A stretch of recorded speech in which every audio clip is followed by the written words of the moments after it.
Hello, everybody, and welcome to the second session of Vaesen, our sort of prelude arc that bridges our previous one-shot and a potential fall campaign. Definite fall campaign. Definite fall campaign. Definite. Yeah. All right, sweet. It's been a huge fall campaign. I'm glad that we got buy-in.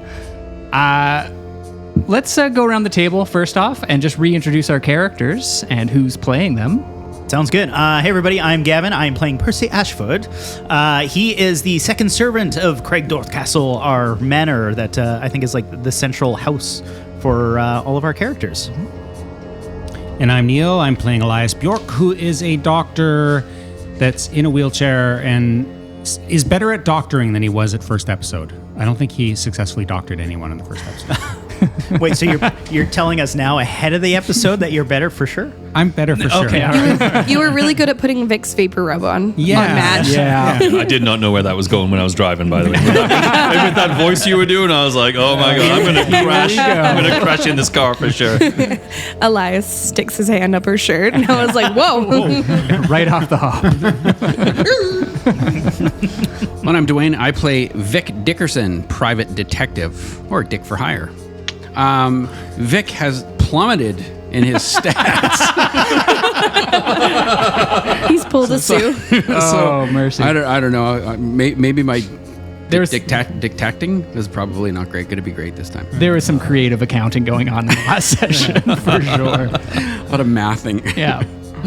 Hey, I'm Russ, and I'm playing Sigmund Rund.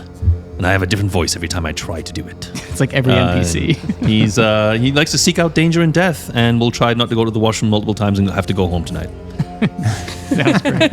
Glad you're with us, Russ. This is Chelsea, and I'm playing Madge. And good news, I'm still sick this week, so we still get Madge's voice from last week. Yeah. Great. You're welcome, Russ. And I'm Sean. I am playing everyone else. So last session, all of our investigators and members of the society began uncovering a wee little murder mystery. There was a body that was found in the morgue by Elias and Madge that had died of asphyxiation from a bunch of sort of sputum that was coming out of the mouth that they eventually discovered was a result of some magical candy provided from a local purveyor of all sorts of sweets and treats. The rest of the party decided to investigate some interesting threads that were to do with the Bank of British Columbia. The deceased, it appears, had been looking into some investments in the New World Delicatessens, which is where the candy was discovered from. And they are sort of in the process of unraveling how exactly this all ties together. They have figured out that the candies are a result of witchcraft, though which has yet to be determined. They now find themselves in the society headquarters at Craigdorth Castle, and one of the workers from New World Delicatessens has shown up at the door, and we find all of our society members there in the library, and a particularly uncomfortable young-looking woman sits there with a fortified tea in hand and sort of looks around, kind of unsure as to what exactly it is she's doing there. And she introduces herself as Blythe Smith.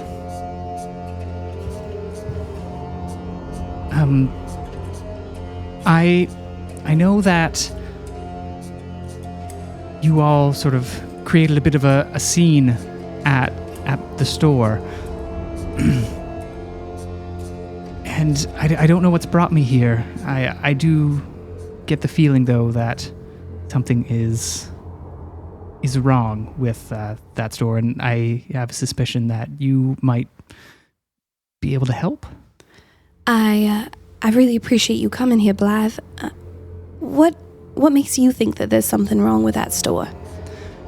My boss, Thomas Murray, he's changed in the last few weeks, become somewhat obsessed. he was always a little sort of obsessed with his business, but I always just assumed that was passion, as any small business owner is. But it's escalated so much. He got into a conflict with the fellow who owns Roger's Chocolates across the street, and everything has sort of just been spiraling. I don't think he's sleeping, hardly eating. He spends all of his time in there. It's not natural, and he's being so secretive. And there's just strange ingredients. What sort of strange ingredients? Well, a regular grocer. It all sort of started around when he got into that fight with Mr. Roger out in the street. I don't know if you recall that big fellow at the door. Olaf? Oh yes, Olaf. He started hanging around just a few weeks, just a little after the Rogers opened up, and I think he and Thomas were scheming on something, because during the altercation, I thought that Olaf was going to go and just end the fight. He was just standing by the door waiting, but he disappeared into the Rogers business, into their storefront in the middle of the fight. And then as soon as he came back, he had something, and Thomas just ended the fight. He gave up and retreated, and they both just went into the back of the kitchen. They wouldn't tell me what, but they were clearly scheming on something, and just left me to the front of the store.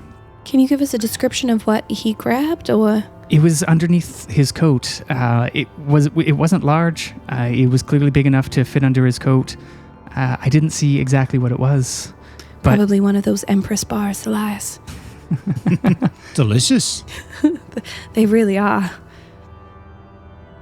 Sorry, have you had? I haven't had anything from the Rogers. Very good. Very phallic. Oh my.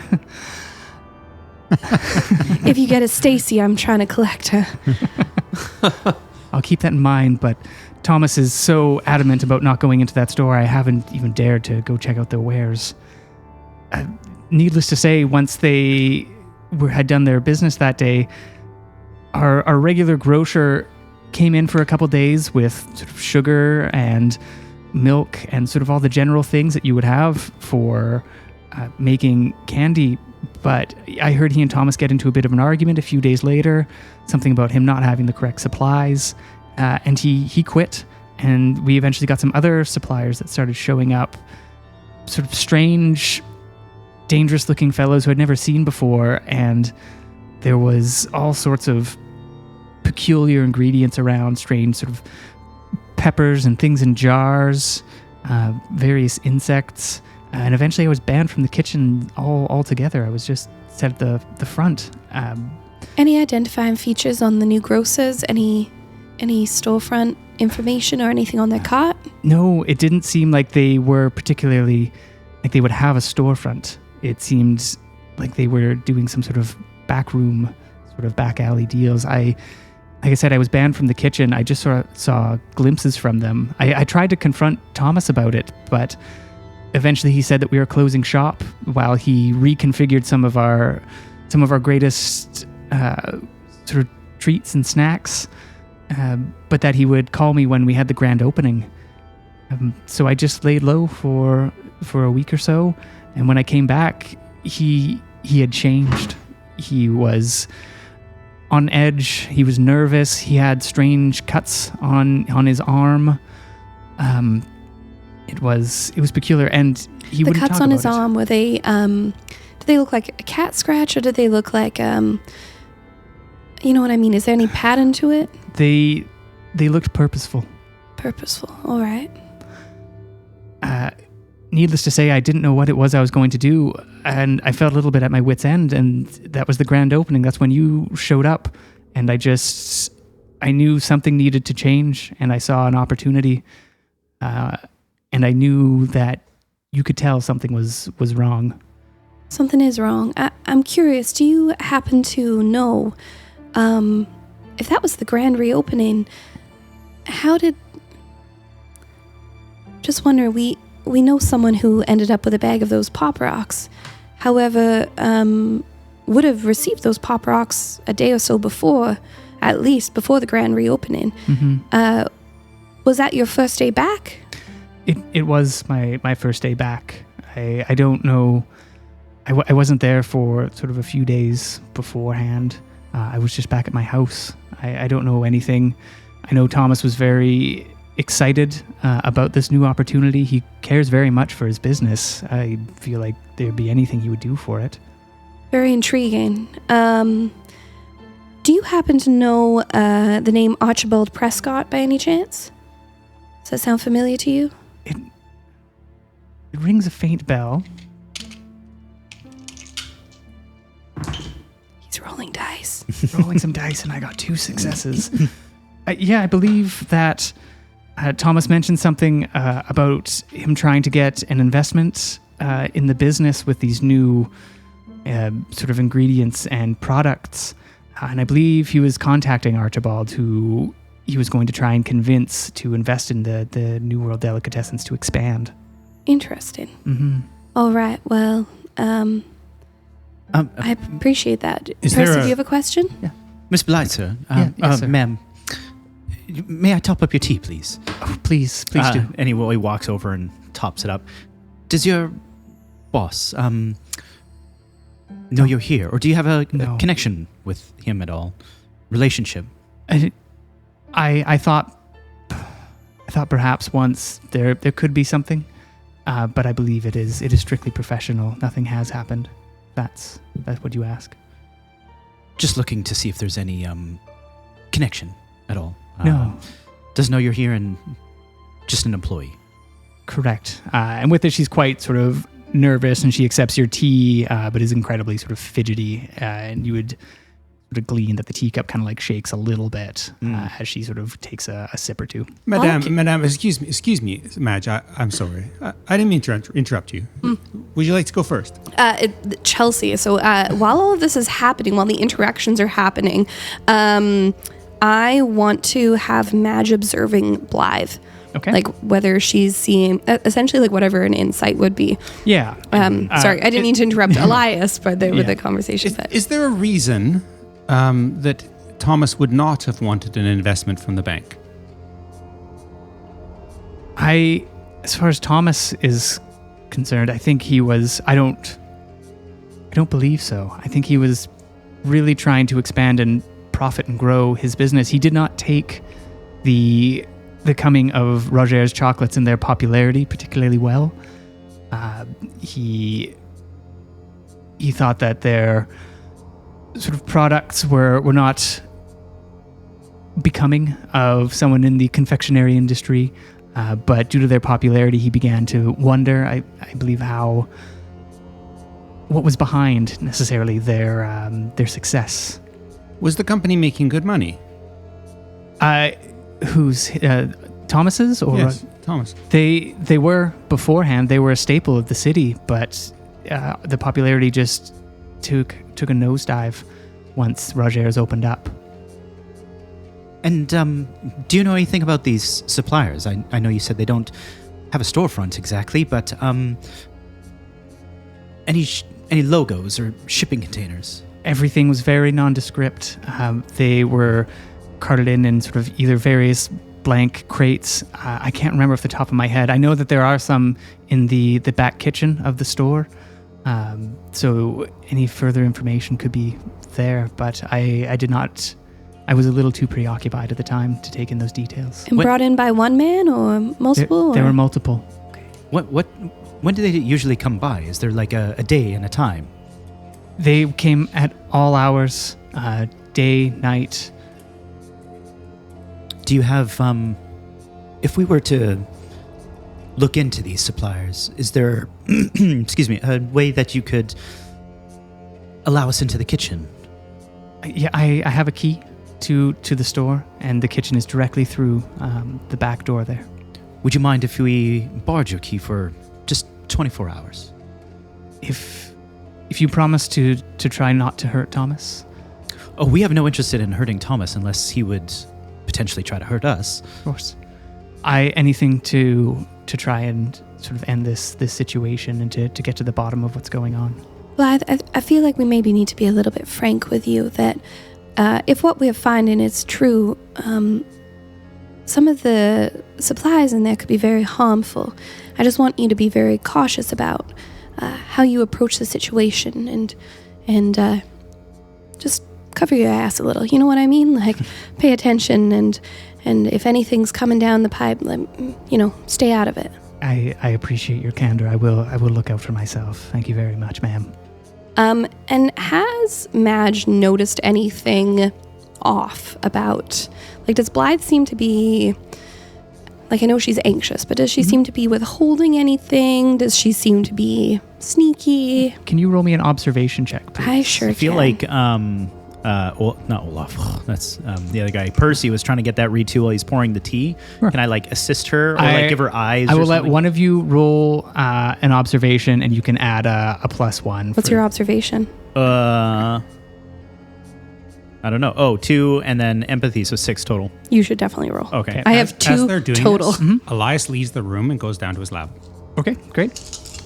Okay, so you're assisting me. I'm catching your eyes. We're kind of going back and forth. I roll for it. Roll 13 of them. It's way better. No rolled 6s, 13. 3 5s. That's 15. Would you like to push the roll, or you? Yes, I Yeah? want to know what's going on. All right, It is about to be absolutely. bedtime, so. Okay, I push. I just I need more information. I keep pouring the tea. It starts overflowing a little bit. Yes, a 6. 6. Only 1 though. Only 1 6. You would notice that she's being quite forthcoming, and she truly does want to end this. You don't have any reason to suspect that she's withholding anything that she is aware of. Okay. That being said, if there were elements of sort of Vaesen-related magics, you do know enough about the site that she might not know what it is that she's seeing has any magical properties to it. Oh, okay. So she could very well, see magic being performed. Maybe she would see that as making recipes Right. or what have you. Her brain is potentially filling in some gaps. Got it. I was definitely worried we were feeding tea to a witch, so that's Yeah. that's good. Yeah. Totally. Percy's sorry, ma'am, a bit distracted. He dabs up the little spilt over tea and puts the kettle on, or the teapot on the table, and just kind of gives a gentle nod to, oh my God, what is your character's name? Madge. Madge. Yep. I need to write them down. They're right in front of me. Here they are. And please mark 1 mental condition as you push that roll. Oh, yeah. And, I have a query about that. So I know Yes. we're kind of heading into nighttime. Yes. I know there's not long rests in the same True. way. But there was a way that we can kind of fix ourselves with that. Is that the There- memento? Yes. So there's multiple ways that you can heal yourself. Some of them take time, and that is sort of the main resource that healing occupies, especially when there's something afoot. So normally, in order to treat physical and mental conditions, you need to take a day off. But because you have a doctor in the party, a house rule that I'm putting in is that it'll only take about a half a day instead to treat any mental or physical conditions. That being said, you can only do 1 at a time, and you have to treat somebody else. You can't treat yourself. The mementos are sort of like a short rest. So once per mystery, you just have to role play a scene in interacting with your memento, and you can heal 2 conditions. Okay. And that's the limited resource component. Sweet. And then there are, if you're in the middle of combat per se, and you are broken, there are medicine checks that you can perform to heal that broken condition, because some of the broken conditions have a 1-minute timer or a 1d6 minute timer where you will die at the end of that. I recall that didn't go very well for us the last time we played Vaesen. Yeah. Yes. Poor Butcha. Poor Butcha. pour one out for Butcha. The sheet that I've provided you, or that James has provided us, does have an outline of healing in Vaesen on the Amazing. second page. And I do have the book here if anybody needs to reference the pages that have been outlined. So again, thank you, James. Victor, do you have any questions for Blythe while she's here? I don't think so. Vic is just basically still trying to tie her, her little Coke board to Perfect. spider webs of thread and string and Awesome. Yeah. Perfect. information calendar and Excellent. Upon re-listening to the podcast, there is something that I forgot to mention to Vic in the last episode. Did you want to whisper it in my ear? Oh, never mind. I mean, I can whisper it in your ear here. Do it. So, the day that Archibald died, he had a meeting with Thomas. Somebody beat him. No. He had a meeting. He had a meeting with Thomas. Oh, okay. Yes. Okay. I'll write that down. Yeah. Whispering only works if the other person can hear it. Does anybody else have any questions for Blythe? Or would anybody also, at this point, like to interact with their memento? Blythe, I think that, you sure are looking a little feverish. Maybe it would be best for you to take tomorrow off. Thomas actually closed the shop. You all did a fine job of disrupting the supply that he said he needed some time to restock. So he's closing the shop tomorrow, but has plans to reopen the following day. Wonderful. I actually have one last question. Are the Pop Rocks new to his recipe? Yes, before it was mostly black licorice and sort of hard candies. Interesting. Thank you so much. And if I might say, unrelated to what's currently happening, my favorite licorice and hard candy in the city. Hey, you do a fantastic job. Thank you. I do the ordering for those, actually. Oh, you do? I'm very it's lovely. passionate about them. I often go in there and treat myself with what little money I do have. I can't help myself. Well, next time, once this is all resolved, you can come in and I'll make sure that you get a special deal. Oh, thank you so much. I would love that. Do you mind before you go if I get your key? Of ma'am? course. And she Thank you. hands over sort of an antique now, but very modern key. Blythe, where could we find you to I return didn't your miss key when we're done? I live on, and she'll write down an address. It's somewhere on Quadra Street, but it's an apartment complex. Fantastic. My GPS hates that road. Quadra. Quadra. Do you... I know I said I didn't have any more questions, but I do have one more. Do you, by chance, know where Thomas or Olaf live, if we were to want to pay them a visit? Olaf lives down by the docks. I don't know specifically where. I just know that he lives in sort of one of the rougher parts of town. Thomas lives sort of around in James Bay, but I suspect he spends a lot of his time at the shop these days. Right. So if we were to be swinging by tomorrow at some point, we should expect him to be there. It's highly likely, yes. Is he there in the evening? I don't know. I'm not there in the evening. He's there when I leave for the day, and then whenever I show up, he's been there. Still there. Well, he stands up and puts the tray down, goes over to the coat rack and gets it and dusts it off and brings it to her. Can Percy give me an observation roll, please? Oh, yes. Observation is, I think I just did this, 6. I should have remembered that. Here we go. Ooh, a 6. She blushes when Percy hands her coat. Blythe, may we offer you a ride home or something in our carriage? I'm sure Percy here would be yes. quite thrilled to give you I a would ride. love to, ma'am. Thank you, Madge. I walk in. I'm just, I finally walk in to meet up you guys. And I'm just polishing the end of my rifle. Specifically, like left in the middle of the exchange. What's going on here? Oh, Sigmund. Excellent timing. This is our friend Blythe. I believe she was just leaving. Nice to meet you, ma'am. Pleasure to meet you, sir. That is Yes. a fine armament that you have. Oh, yes. Been with me for a long time.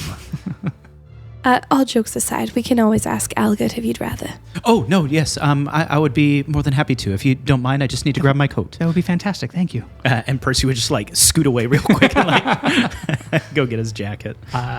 Perfect. What do the rest of you do for the Elias went down to the lab. Right. Yes. I Thank wanted you very to. much. I just had a brainstorm. It's like I'm a doctor. Yeah. Elias wanted to test the pH level of the pink stuff. So he's doing that while also taking out his flask because Elias is fairly mentally damaged right now. Yes.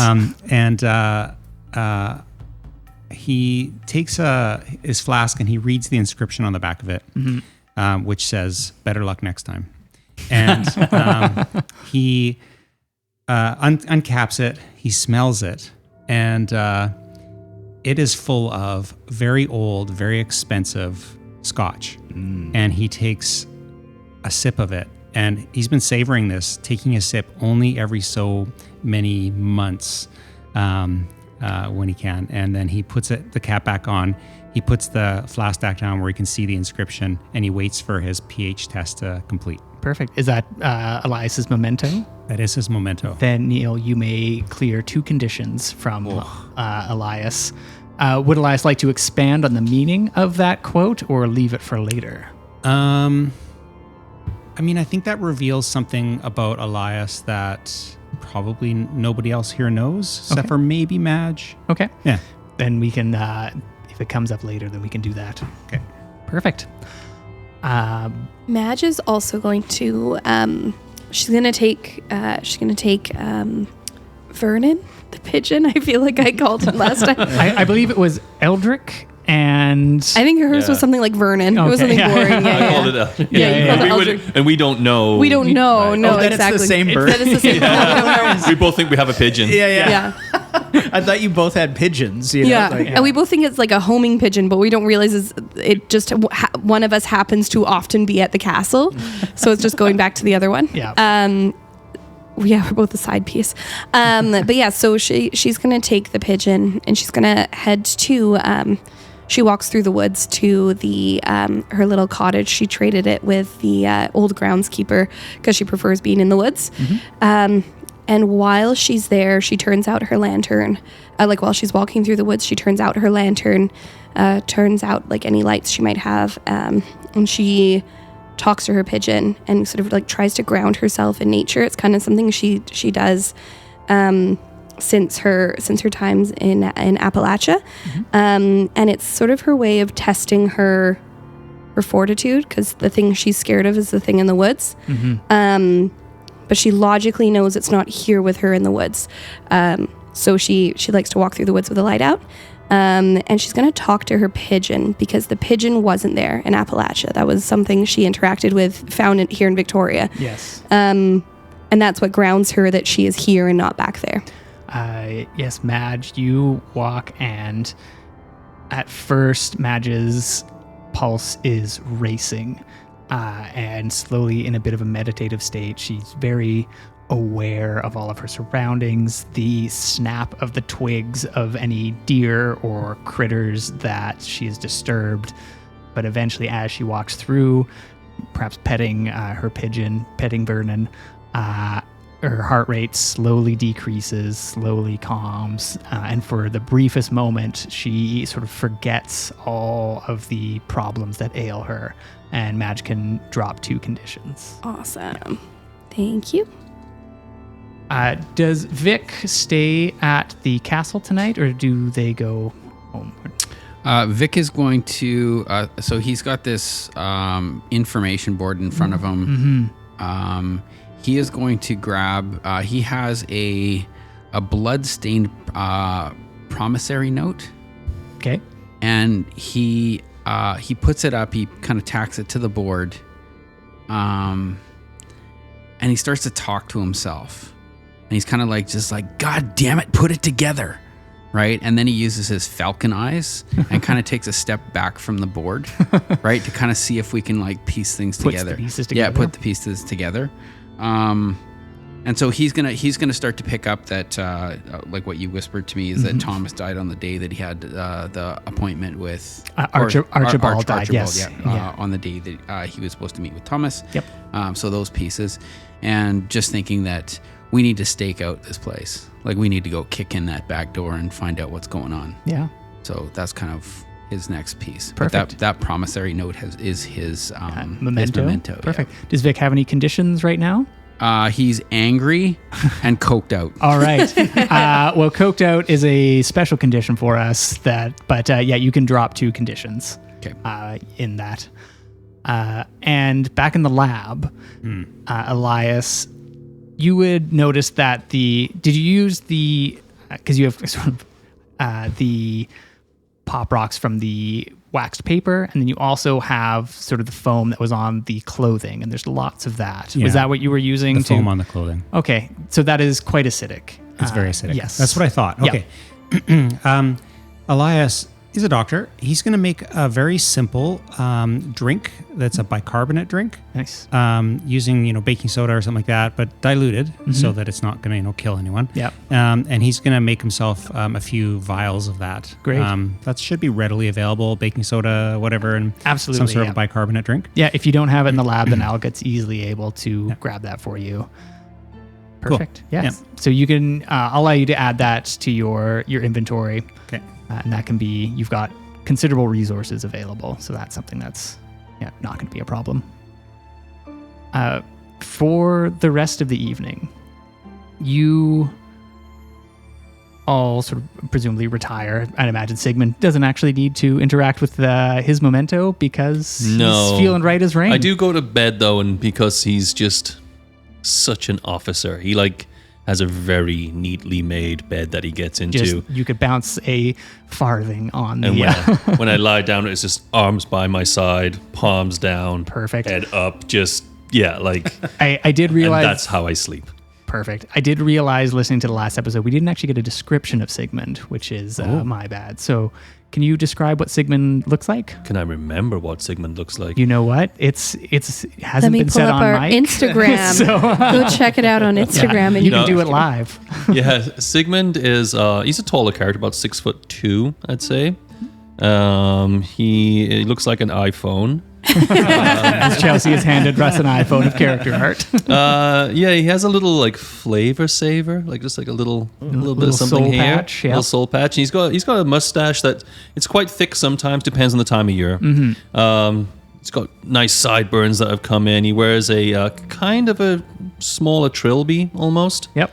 It's got a little feather in it. Oh, fun. And it's one of his pigeon's feathers that he has a pigeon called Eldrick. Too good. And he's wearing a double-breasted coat, and the coat is specially designed so he can hide his rifle in it. Okay. Kind of like those special ops people that walk around with royalty. Yep. We obviously got fake arms. Only I have real arms, and Yeah. I have my thanks, Chelsea. And I have my rifle in there, and whatever else I might need in there. Excellent. Yeah. Love it. Very, very prim and proper. I'd say the colors that he likes to wear would still be drab, as if he was still in the army, but he's not actually wearing military clothing. Perfect. They're just sort of adjacent. Exactly. Excellent. So most of you retire for the evening. On the carriage ride home, It took Percy a while because he went and collected a few things. He had a sandwich, brought some of the tea with him, and he's kind of put it in the middle of the seat. I feel like halfway through your sandwich making, Madge comes in and is like, for the love of God, she's waiting out there for you, Percy. Take a hand. Well, I know, but what if we get hungry on the way? I appreciate it, but just let me finish. Well, put your mouth to work, but not on a sandwich. And she'll walk out. she ain't hungry for sandwiches. But maybe she would be after. He takes the tea and sandwich and hustles out of the room. Madge hears it as she's walking out the door and pauses for a second and then keeps going. During the cart ride is relatively uneventful, but there is one moment where Blythe sort of stops. He's like, I'm beginning to think that perhaps it was a book that they had brought in, or some pages. The more I think about it, the more I replay the moment where Olaf came in, and perhaps there were some pages underneath his coat. Yes, Maybe a recipe book from Mr. Rajes. it very well could be. It would Very strange. It would match up with his obsession with his obsession with the recipes at Roger's and what it was that was making them successful. Well, being such a successful and well-established candy shop and candy maker, I could see. I feel like I would be the same. I would be upset, and I'd be wanting to know what the issue is. But the problem with the candy and the death that it potentially has caused, and the stuff that we've discovered that could be the issue, has us frankly concerned about what his agenda is. I only know that he's not quite himself at the moment. Ever since Rogers, or ever since Ever since the kerfuffle with the kerfuffle, Olaf it really escalated. Before then, it could be absolutely given to the fact that he was worried about his business, but it escalated dramatically after that altercation. How long have you worked there? I've worked there for 2 years now. Oh, some time. Sometime very close to when he opened up. Well, we will do our best. Looks like we're almost here. He hops out of the cart and like grabs like the umbrella and like the tea and stuff, and like, you know, helps her down. Be like, I did bring just this little bit for you here. I didn't know how long of a ride it was going to be, and I wanted to make sure that if you got peckish, there'd be. Anyways, And she's like, that is very adorable. And she gives Percy a little peck on the cheek. Nice. And accepts the sandwich. Yeah. Aw. oh, you can't take the teapot. I was just going to pour you some. Act it out.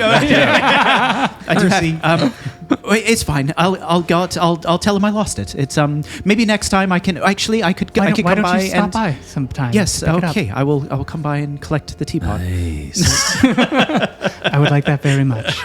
Nice. And with that, she retires to her apartment. Nice. Alone, everybody. What a great euphemism. I've just got to go see Blythe and collect the teapot. Now we know the next fanfic. Yeah. There we go. Is Blythe using her momentum right now? Too good. When Percy gets back, I mean, he would be whistling the whole ride home, Yeah. like riding that carriage, just like It's been a great day for Percy. Yeah. When he gets back, his memento is the storybook that his mom gave him. It's like an old, like fairy tales and stuff. Go ahead. This is perfect. It was left in the library. Oh yeah, I don't have it on me. You don't have it on you, but you're going back, Right. presumably, because you live there. Yeah. And so, yeah, Percy goes to the library and collects the book. Is there any sort of story in particular that you're looking through, or just in general? He always just like, he loves like a cup of tea. We'll get a cup of tea, go sit in that big like bay window that we were talking about before that overlooks the grounds, and sits there. And he often just flips through it. He's read them all so many times, but as he's flipping through it, he comes across one that's about, you know, witches. Like I can't think of one right now, you know, but like some like old fairy tale about witches in the forest or whatever. And he pauses and he puts his finger on it and he's like, huh.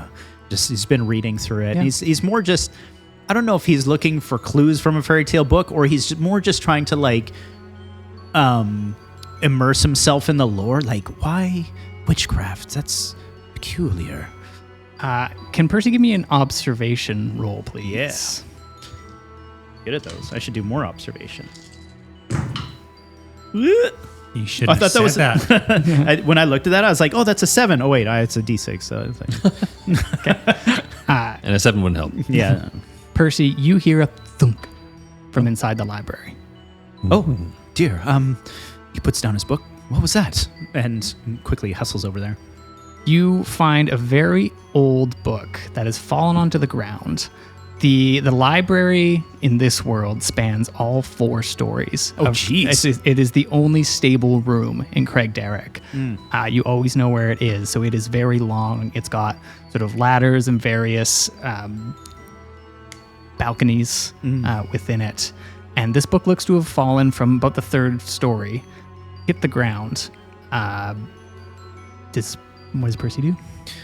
He kind of pauses. He's got like, I imagine it being at night and it's older days. He's got like one of those candle lanterns and stuff.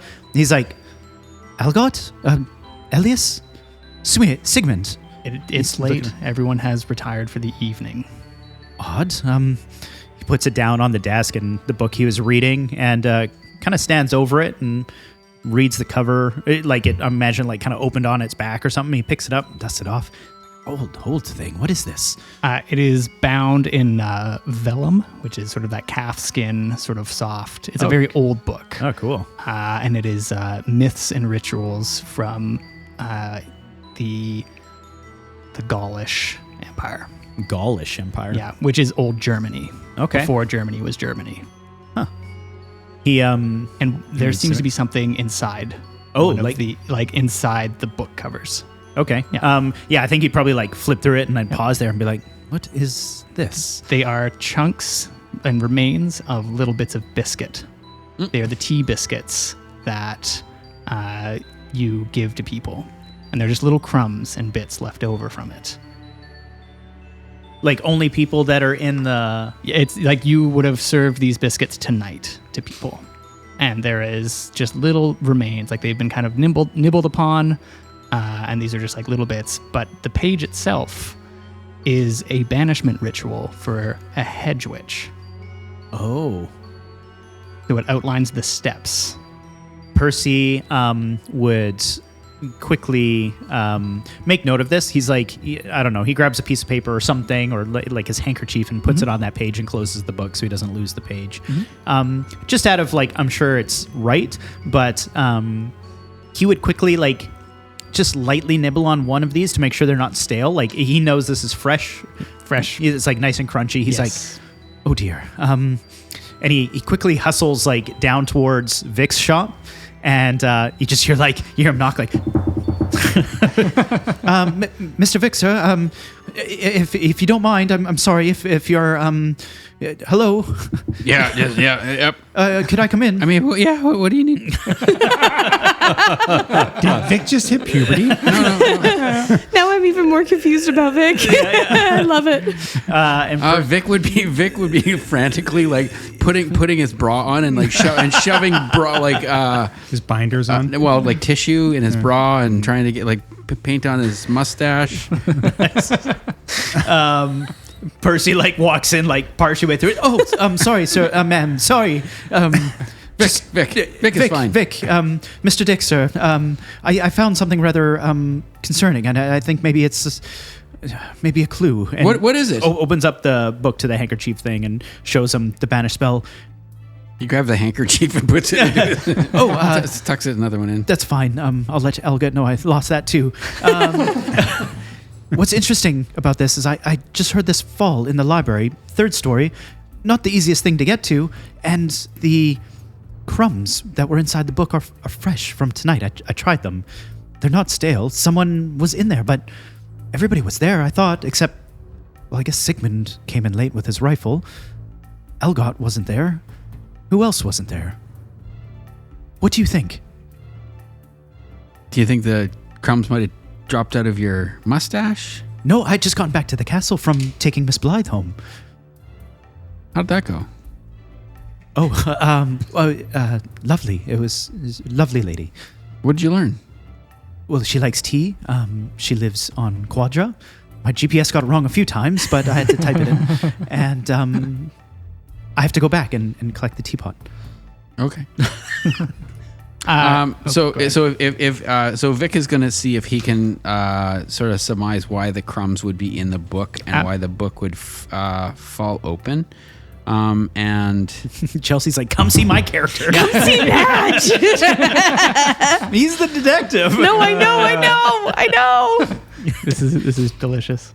So he's going to try to figure out he's going to try to piece all of this together. Give me a learning check, please, Vic. So I use my logic, my learning together. Is that correct? Correct. Yes. You Okay. add those two numbers together. Okay, so I've got 5 for logic, okay, and 2 for learning. Nice. There For we a total go. of Yeah. 7. Yes. Total of For a total There of we go. 18 13. dice. Those numbers make sense. Okay, so I got a 6. You got a 6? Oh, I got 2 6s. Oh, you got 2 6s. That's right. That's what happens when you roll 13 dice. I mean 7 dice. You would suspect, being part of the society, that this is sort of a good omen. You don't have all the pieces together, or you would suspect that someone has left some sort of offering, perhaps, for a Vaesen in the house. And perhaps they're aiding you. You've appeased something. You're not sure who would have left that offering, but it's the only thing you can put together is that there is sort of a creature that nobody saw that aided you. Okay. If everybody is asleep. Okay. Yeah. So Vic would he would say like, this is obviously a good omen, and somebody has been They're trying to help us. they're trying to help us. Yeah, but somebody's been summoning possibly a Vaesen in who's helping us. I hope it wasn't that bloody pigeon. Can I have can I have Percy give me a learning check, please? Oh, sure. Learning is 0, but logic is 3. And is there any way that I can help with his learning? Hey, you can do a +1. We'll give it. You're right. there helping put the pieces together. Oh, here, just a little more stuffing on that side. Good. Do they look That was the even? inspiration he needed. Thinking of Blythe the whole time. Nothing. Nothing? Yeah. There is a fact at the edge of your mind that there's a detail you are missing. Well, But You you're know just what? so tired. let's call it a night. Well, I'll retire for the evening, and perhaps we bring this up over breakfast. I think the rest of us, especially if we're going to be investigating this candy shop, probably be helpful for the rest of us. What do you think? Yeah, no, I think we should bring it up. Right? We're working as a team. Yeah, both of you are coming down hard after your effervescent drink. It makes, I it see makes we're sense scratching. why you are the last two up. What do you mean hard? I'll let you decide. Okay. Yeah. Percy's still hard. Get the easy one dealt with. And there we are. Full circle. Yeah, perfect. He heads up to his room and Great, hangs yeah. up his coat, puts his shoes in the same spot facing the edge of the door, and tucks himself in, pulls his not used, but like older, maybe hand-me-down like eye cover thing. Love it. And lays in Little his bed. frills on the side. Yeah. Perfect. Night falls. Elias, you've got a room here whenever you need it as well. I presume that Elias eventually sort of wraps up for the evening and goes to sleep as well. Mm-hmm. Okay. You all wake up, and Vic and Percy and Elias, you all feel very worn down, very tired and lethargic. And Vic and Percy in particular are really craving for sort of a cold, refreshing beverage. And Elias, you have a hankering for some chocolate.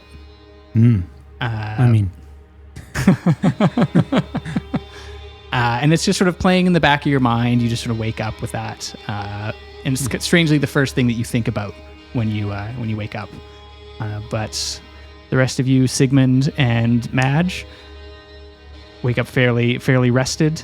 I imagine that Sigmund has not moved. Not an inch. Yeah. Not an He climbs out and the bed's still made.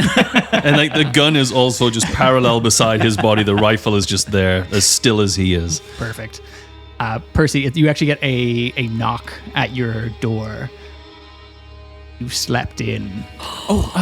Mr. Algot, sir, I'm sorry. He quickly stands up and gets all his stuff ready, and like his coat's like buttoned up on the wrong button, and like his shoes he's scuffed to like on the way to the door, and he like opens it up and he's fixing his hair, straightens his glasses. I didn't have a very good sleep, sir. Something I drank last night. It must have kept me up. Too much caffeine, I think. It is. Your duties need to take priority. You're right, sir. I'm sorry. Where did we leave off for the morning? I will get straight to it. Tip top, let's go. And Percy just like down the door, like heads to the kitchen or wherever he's supposed to be doing, like prepping breakfast and stuff. Perfect. Madge is already in the kitchen. She brought some rabbits for you to prepare. Nice. Oh, rabbit leg for breakfast again. Good. Thank you, Madge. It's always lovely of you. Of course, to... I'll bring you more tomorrow. Just a heads out. Thank you, Matt. Oh, it's fine. He keeps cooking. Inevitably, everybody is roused, and I expect you all convene in the dining area to figure out what your next steps are. I think Vic, on his way up to the dining area, he's like, he looked in the mirror, and like he slept on one side of his head, and it kind of, his hair was curly on one side, so he just kind of dips his hand in like one of the vases and like tries to straighten his hair on the one side. Perfect. Just get that sorted out. Excellent. And then he'll be in the dining room. Vic, you look quite enigmatic this morning. Thank you. Yes. I feel like shit. Right, Fooled me. Yes. Oh, Sigmund, I noticed that you weren't here early yesterday evening, but actually down at the range there where you're normally shooting. Excellent shot, by the way. Where were you down at the range yesterday before you met Miss Blythe, or what were you doing? Yes, I was practicing my shooting, lad. What do you think I was doing? Oh, just checking. You didn't pop into the library at all. What are you suggesting? Oh, nothing. I did find this book open on the floor, and he puts it out and points at the passage, and he's like, it was a little odd. There's crumbs in it from the evening, and I don't know what quite to make of it. It feels, Mr. Vic, sir, thinks it might be something, a good omen of thoughts. What kind of crumbs? Like biscuit crumbs, usually the ones I'm serving with my tea. Oh, really? Huh, fancy that. You remember when you lent me your book when I was just trying to rest while we were waiting for Blythe to arrive? I was flipping through and I just saw that story about like those house elf sorts and, you know, how they liked offerings and appeasement, and I just put a biscuit down for one. Oh, I do remember that, yes. I hadn't thought of that. Well, it seems like we've made a friend. We'll have to leave more biscuits around. Looks like you're feeding house elves, my friend. From now on. Didn't know we had house elves, but I will put out more tonight. Just remind me. That's incredible. Wait, what book was it? It was the book of... The Book of the Dead. The Necronomicon. the Necronomicon. No, it is a book of spells and rituals That from one. Old Gaul. Yeah. Well, that seems like a coincidence. May I Well- see the book? Yes, here. And it was open to this page, specifically on banishing witches, which Miss Madge and I believe, realized that, or I think she had. I shouldn't take credit No, for it. I think we realized together, Percy. Thank you. You're too kind. That it was witchcraft, yes? Witchcraft, yeah. We don't know Yeah. what kind of witch, but certainly appears to be witchcraft. And I've had all sorts of thoughts since Blythe came by. Like Archibald, has Vic shared about Archibald having a meeting with Thomas? Or are you holding that one close? No, he would have put it together, and then Cool. he would have discussed it with the group as we're going through. Archibald had a meeting with Thomas, and then he died right down by the records, and he had all those records written down. So what was he trying to look up? Did he find something out about the distributors? And Mrs. Roger, she says she's sick, apparently, according to Monsieur Roger. Is it genuinely an illness? Is it Thomas trying to do something to interfere? Or I'm wondering about what did Thomas steal from Monsieur Roger? Miss Blythe, last night, when I dropped her off at home, she had a recollection of that moment, and she said it may have been a book, or pages of some kind anyway. I had asked maybe if it was recipes, and she did say that Thomas is quite obsessive about recipes, and especially ever since Mr. Roger, sorry. Perhaps Olaf had gone in and stolen his recipe book? Well, shit, could you imagine what if Mrs. Roger is the hag? What if she's the witch? And then Sigmund, can Thomas you- goes and steals a spell book and is making all the recipes, but he doesn't know how to do it proper. That I does believe sound right. she's coming to my clinic. That's what I was going to say. We really need to follow up on that. Does the book offer anything helpful about banishing witches? It outlines a ritual, in fact, and as you read it, it seems to require a couple of steps. So these types of hags typically have a patron that they are connected with, and that connection is sort of tied up within their book of spells, which can take many, many different forms. So the main thing you need to do is sever that connection. So I'm just getting to a specific page here. So to perform this ritual, the first thing is you need to be within the hag's hut, or wherever it is that she casts her spells. Oh. Monsieur Roger wouldn't let us come to his house. That's true. Oh, you're right. The first step, or the step after that, is you need to create a protection rune of salt and sage on the ground around the spellbook. And then you must boil sugar and holy water.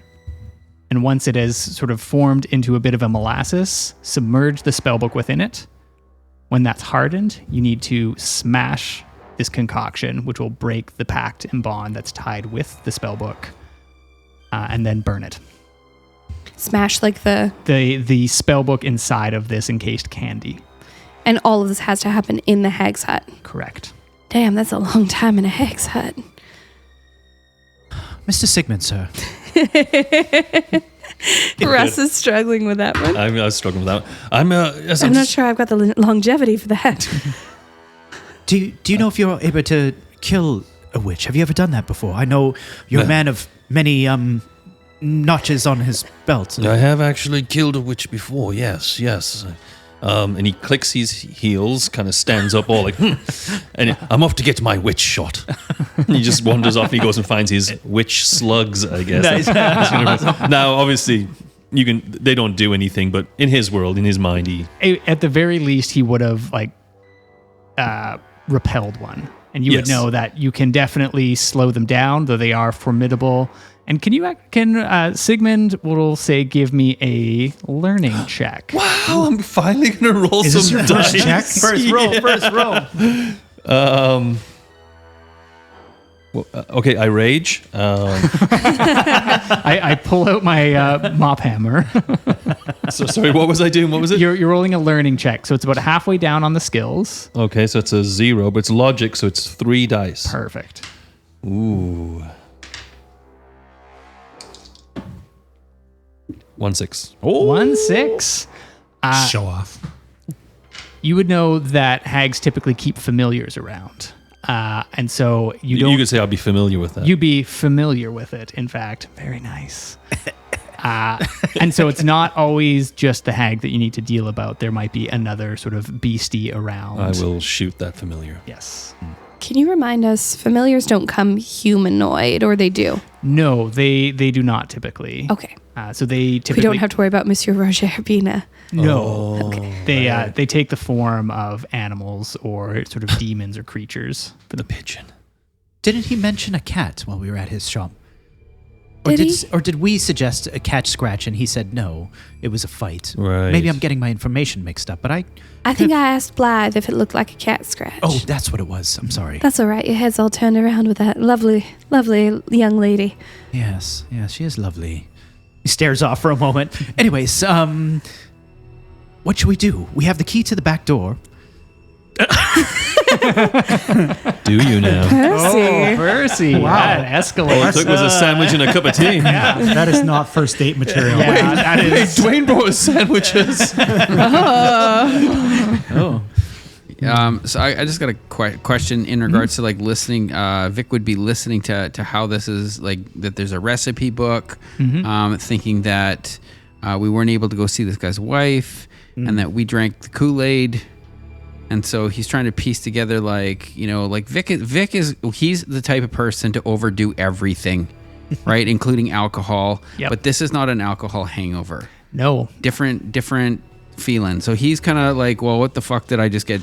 Like, what did I just ingest? Twice. Give me a vigilance roll, please. Vigilance. Okay, Yes. so vigilance is that a logic thing? It's right below learning. It is a logic thing. Okay, so I'm going to take 5 dice for that, and then vigilance I get 1, and I believe that's it.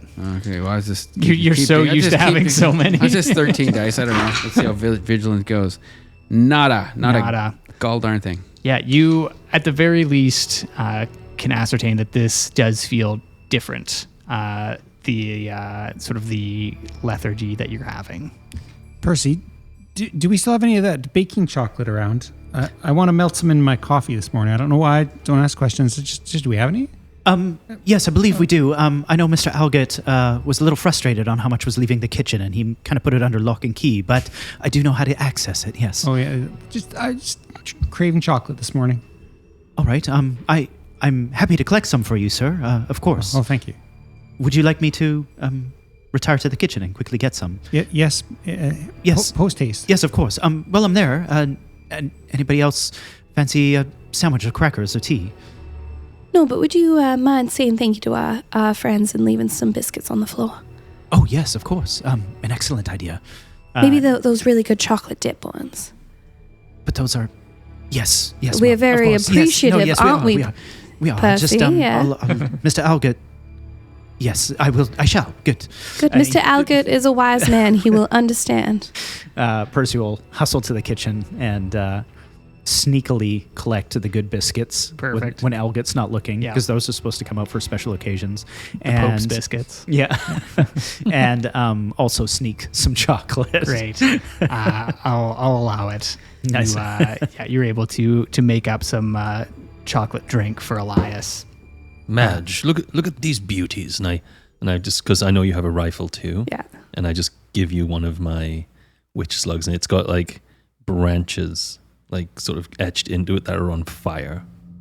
I mean, these look like they'd affect the way it shoots. It's gonna go to the right a little. Look at the details on the leaf here. It's gonna have you going to the right all the time. It's all in the reflexes. Oh, Sigmund, if you think it's the weapon that does the work, then I think you're gonna be missing quite a bit. And she just puts it down and like puts her nose in the air. Oh wow! It's one of the few times she does where she's.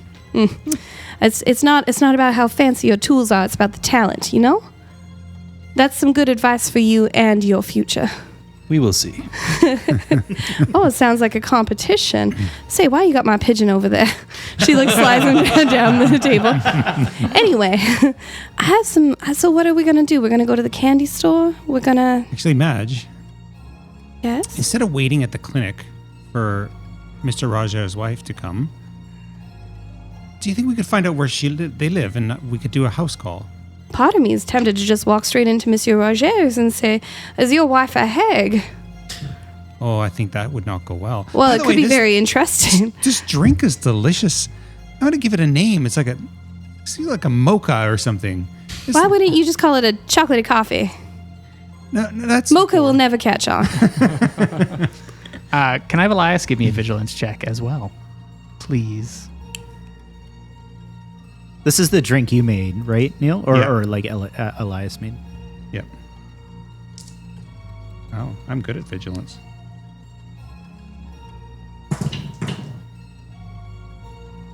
I got 1-6. You got 1-6.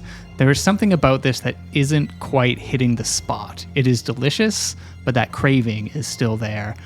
And you might get the impression that this is a latent effect from the chocolate that you previously had. So interesting. Did you eat your chocolate? Oh, no, I gave you mine. I just wanted the cards. To be honest, I'm not much of a sweet tooth, but I found out they had those ladies in there, and I think you're right. I think we should go to the chocolate shop. But not for the reason you say. I don't think we should challenge Mr. Rajer just quite Oh, yet. fine. What's your reason? I think there's something up with this chocolate.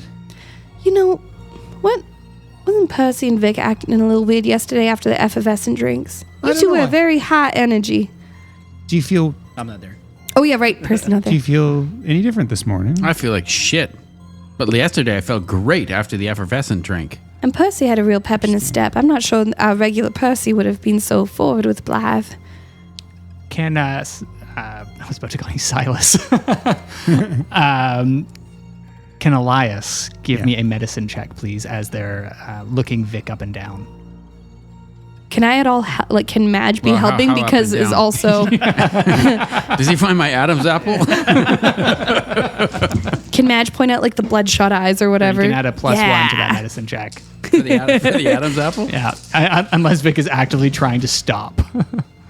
1-6. 1-6. Yep. These, what you're feeling and what Vic is describing, he feels very similar to this sort of lethargy plague that you've been seeing coming in and out of the clinic. We should ask Percy how he's feeling. He had that effervescent drink as well. Percy! Interesting. Percy! This feels like...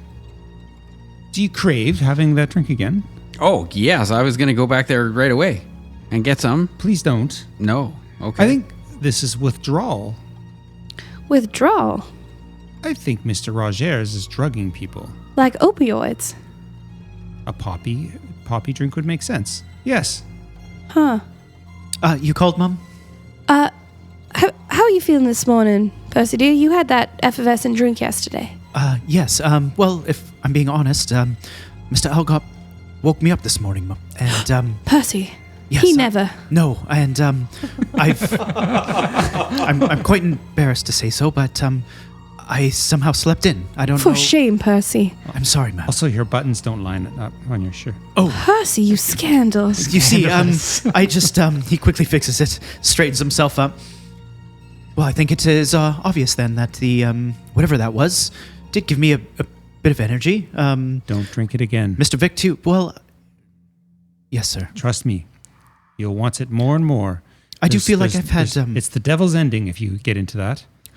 When it feels a little bit like that, if I've had too much of a drink, of the alcohol. The variety. oolong. Oh, Yes. I see. No, not tea. I see. Oh my goodness. I'll have Percy as well give me a vigilance check, please. Oh, yeah. Vigilance. Well, I think we should absolutely go and talk to Monsieur Roger then. You know, usually it's just you and I that do these sorts of things. But I wonder if we might want to take someone with a gun with us. What are you talking about? I literally haul this thing all around all the time. I slide it right in behind your cart. Yeah. You mean a man, Elias? No. Do you mean a man? Absolutely not. Madge, you served better than any man I've ever worked with. Well, hang on a sec. We've served together before. And here's my pistola. He pulls out a revolver. I Pointing it around at people. I say we take the whole crew. It's like bending bullets. Everyone's dodging out of the way. Take some of my bullets. Let's be inclusive. Let's bring everybody. Let's bring everyone this time. Oh, should I Elias- collect my revolver? That would be good. Elias and I will wait at the cart. Why don't we? Quickly, Percy just like sprints up to his room and like starts putting stuff in his bag, Go, including Elias, his go, revolver. Elias, go, go, go. Vic puts his shoes on right away and starts heading for the cart. I'm going to have someone from Team Percy give me an agility contest and somebody from Team Madge. I feel like that would be Madge. I'll let 'cause Vic do it. I don't think I'm very agile in my chair. Vic says he's going fast, but he's still like packing supplies. Yes. So if anybody's gonna make it, it'll be Vic. Yeah, this is going to be a success off. I got 1-6. I got 1-6 as well. All right.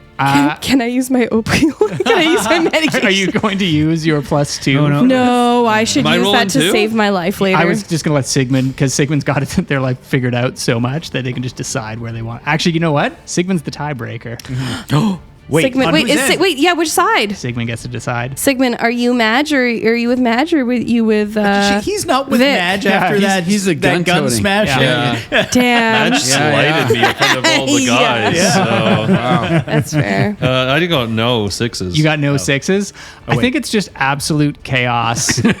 Everyone's running around and everyone just gets to the cart. At this I also point. threw my bullets out. I'm just brought my regular slugs with me. Like Madge kind of sees out of the corner of my as I'm running out there. I like kind of like just drop them in a vase. And I just get my fucking. Percy finds them one day and he's like, "Where did these come from?" Because it's an enchanted castle. One day Percy's watering the plants. Is like, are these bullets growing off this plant? Oh my god! It's a bullet tree. Wow. More Vaesen.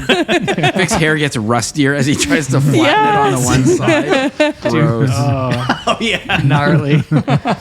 Percy gets to the cart and he's like, "Okay, I only packed just the biscuits this time. I didn't have time for sandwiches. I'm sorry." Percy, no sandwiches. I'm terribly I know, disappointed. We'll wait for you. Go on in, dear. Yes, Mom. I'm just kidding. I'm kidding, Percy. You get in. We're going. Going without you if not. We're moving the plot forward. I jump on my horse. Perfect. Why were we waiting for you at all then? Yeah, you all make your way downtown. And you are on the main strip. You've got the New World Delicatessens on one side, Roger's chocolates on the other. It's probably sort of mid-morning, just with the amount of preparations that were going on. You do indeed see that New World Delicatessens is closed. And there are people sort of milling about and peeking in. Can I have... I'm going to say Vic is probably the most observant and trying to like take in some of the sights, as it were. I'm going to have Vic give me an observation roll, please. Sigmund, when we get downtown, I know Madge and Elias were hoping to speak with Mr. Roger. I do have the key to Mr. Thomas's candy shop, though. Would you like to come there with me? Maybe we try to sneak in the back and see if Absolutely, lad. Let's go. I am wondering, just we're all in the cart. Oh, yes. We will all be I'm talking. beside on the wondering, horse. based on Blythe saying that he essentially lives there, would it maybe be better for us to have a distraction around the front while you sneak in the back door, where we could be... Go on. Stop. No one else can see the eyebrows I got from everyone. I'm just wondering if we create a distraction around the front while you go through the back door. I just feel otherwise... Stop it, Sean. Sean, you of all people. Dying. It's hard not to. Yes, I do think that would be good. I was just hoping that... I just worry about your forceful entry around the back door, that it would be... Well, who could be the distraction, though? I suppose I could, and Vic and Sigmund. Why don't I leave the key with you? The two of you are a little more capable if there's a confrontation. Yes. I could knock on the front and... yes, you work the front, we'll work the back. Well, Mr. Thomas does know me quite well from coming in for the treats all the time. Absolutely. If he is there, I might be able to just speak with him and convince him to give me a small supply or something. And Percy, make sure you're quite a handful for him, too, so that he's properly distracted. A handful, right. How should I do that? I'm sure you'll get creative. Just think of Blythe. Right. Well, wait. So let me get this straight. So we're gonna be going in the back door. Yes. Of yes. What of the candy shop, the Rogers Candy Shop. No, not Mr. Thomas's, sir. Oh. Old World Delicatessen. We're going into Mr. Thomas's back door. I hope not. Elias and I take Monsieur Roger from the front. We have a key for one door. I do have the key, and he'll hand it to Vic. Yeah, okay. This is for the delicatessen store. No. Yeah, but don't we want the recipe book from that store? Isn't that what we're looking for? I think we're just trying to find some information. The recipe book would be helpful, but I think Miss Blythe is absolutely right. Mr. Thomas is probably there. Miss Madge.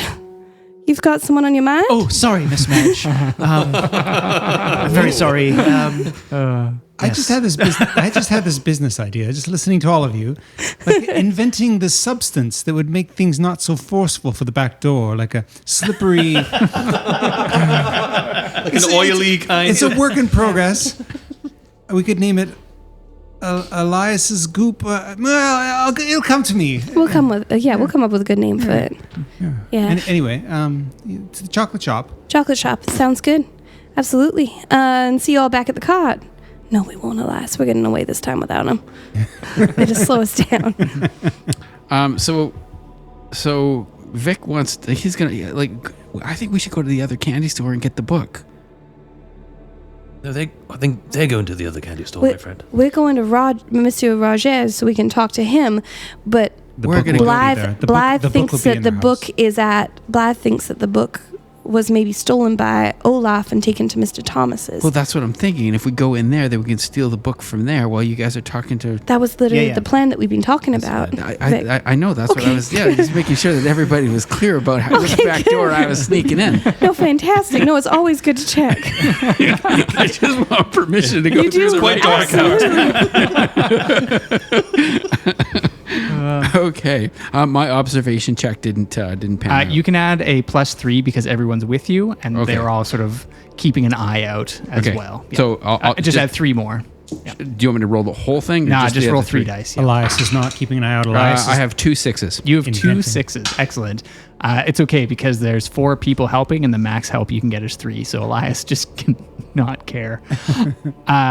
You would notice that there is sort of a light, a very dim light in the back of the New World Delicatessens, which is the building that you are going in the back door of. You have the key for. Okay. So it is currently sort of closed. The blinds are shut, but there does appear to be someone inside of there. Okay. So we're going to go in the back door. And so we need to be quiet? The two of you are slipping in together? Yeah. Well, I think so. Are you coming with me? Get that gun out. Hey. I saw you polishing that thing. Let's get it pointed at the door. We did so good on the first session. Yeah. Cool.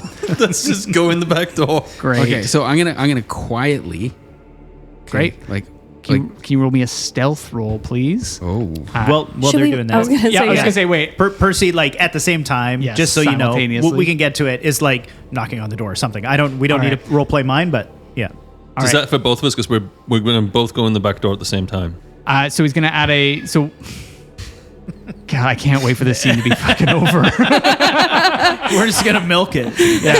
God. And that's a precision, I think. Yeah, it is a precision stealth roll to go into the back door of the chocolate shop. And is there anything Two of them is there anything in the together, way? side by Like, is there side. any like sacks or anything in the way? Or Nah, just crates. okay. Yeah, I'm not giving you this. We're done. We're done. So it's gonna be a stealth roll, and you can each roll it for me. And you can add a +1 bonus as Percy is creating a bit of a ruckus. I got 1-6. Okay. Nice. So stealth is logic. Is that what I'm seeing here? And +1. Precision. Stealth is precision. Stealth is precision. +1. I have 1-6. Perfect. So with those, each of you succeeding, you're able to quietly put the lock in just as you see a figure walking towards the front of the building. As you hear Percy Ashcroft banging on the front door. What's Percy doing? Percy has his little notebook out, and he has it up against the window, and he's waving at Mr. Thomas, and he's like, Mr. Thomas, Mr. Thomas, he's knocking, he's pointing at the pad, which he brings every time that he comes for an order for Algot, and he's like, if you wouldn't mind, please, Mr. Algot has sent me for supplies. We're closed. Yes, I know, but we have been coming for quite a long time, and I just need these few things. He pushes it up against the glass, and he's like, if I could just pop in, or I could give you the sheet if you... There's no business. Our supply got... Wait. Don't I recognize you? Weren't Yes, you here yesterday with the rest of that rabble? Mr. Thomas, it's me, Mr. Percy. I'm here all the time for the... Are you okay? And you would actually, because you go there quite frequently, you would notice that he has very sunken eyes. His chins are quite... His cheeks are quite sunken. Stop in. eating so much candy. I can't help it. It's delicious. Not supposed to eat your own supply. While this is going on, the two of you are able to get into the back kitchen. It is an absolute disaster back here. There are unwashed pots and pans. There is all sorts of animals just hanging from the rafters as if it were a butchery. There are also herbs. And there is a giant sigil in the middle of the kitchen. All of the benches and sort of chairs have been pushed to the sides. And there is a sort of without a lack of a better term, a cauldron in the middle of it, a small one that is boiling there in the middle. There are strange sort of dried, also peppers as well, and just sort of strange things abouts. And next to the cauldron, you would see a small or a notebook sort of sized book there. I'm gonna look in through the book and just sort of see what kind of recipes are in there. Just to see if this is the recipe book that we're looking for. You would see that it is. Or give me a observation. No, learning. This is a learning roll. Okay. Yeah, please. So that's gonna be 5 dice. What's Sigmund up to whilst? I'm gonna go up behind the person that Percy's speaking to, and I'm going to try to hit them with the rifle butt in the back of the head and knock them out. Ooh, this is good. Percy, can I have you give me a manipulation roll? And Yeah. I'm going to have Sigmund give me a force roll, please. Sure. Thank you. I got 4 on that. Percy would see him coming, and he's like, "Yeah, just the one. Elgot's very particular about this one. The hard licorice, if you could please. Here, look." Okay, so we'll deal with Percy's first, and then we'll roll yours, Russ. 1-6. You can add an additional 2 dice Yeah. as Thomas Murray is distracted. 2 6s. Thomas goes out cold. His constitution was quite low at the moment from being so fatigued. You, with that additional success, would notice that he has sort of fresh wounds on his arm as well. but he is knocked unconscious. And drag him back into the kitchen. Great. Mr. Sigmund, I actually do have supplies from Elgood. Can you let me in? Yeah, I let him in. There's plenty of liquor. Close the door, man. Close the door. Come on, let's go. He does. He quickly collects the supplies. Nothing. I didn't roll in any sixes. The language seems like it's not English in here, but you would be able to kind of ascertain from context clues that this is probably the book you're after, but you can't read it specifically. It's draconic. What would it sound like? Yeah, what would that sound like? Yeah. No idea. What do you mean draconic? It's not in Vic's languages. No. And we'll leave the three of you there as we go and deal with Madge and Elias as you walk your way into Roger's Chocolates. Elias, dear, I know you're not feeling yourself today, and yesterday you were... Your feelings were close to the surface. I just want us to take a deep breath as we're going in, all right? Are you worried I'm going to lose my temper? I'm worried you're going to lose your temper again. I haven't... It's a really good idea. There you go, dear. All right. All right. All right. Elias, can you give me a vigilance roll as soon as you walk in? Love it. Oh. Be low on vigilance. No, I'm good. Oh. Oops. 1-6. 1-6. Yeah. You managed to walk in here, and although you would... You mean roll in. Wheel. Yes, thank you very much for the Glide. correction. You wheel in and are able to resist the temptation to consume anything else in here or to purchase anything, and you were able to stay on task. Elias' hand shaking a little bit. And I think Madge probably clocks it too. But, and because I think that's part of it too, is part of the deep breathing as she knows there's stuff going on here. Perfect. Is it Monsieur Roger? There's nobody currently at the front counter, but the doorbell rings, and out through the back, where you see there is also a kitchen in the back of this place. Mr. Roger is like, hello, welcome. May I? Oh, it's the two of you. Monsieur Roger, how are you? I'm doing fabulous. Thank you very much for asking, my dear. Wonderful. You saw that little shebang yesterday. You filled my heart. I have to Wonderful. say, I've been a little down in the dumps as of late, but that just put a pep right back into my step. That's so good to hear, Monsieur Roger.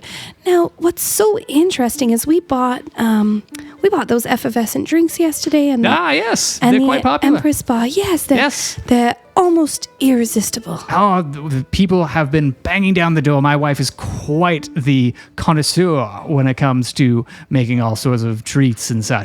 May I give you some hot tamales from Merida, perhaps? Oh, that sounds lovely, actually, doesn't it? How's your wife? She's feeling much better, actually. Thank you very right? much. Yes. I still think it's best that I see her. There is this lethargy that's going about town, as well as the pox, and it would be a shame for something to happen. She has bumped right back. You would even see that we have some new wares today. Still, it's my professional obligation. People can get worse again. They can rebound. They can... It's important that I see her. Give me a manipulation roll, please, Elias.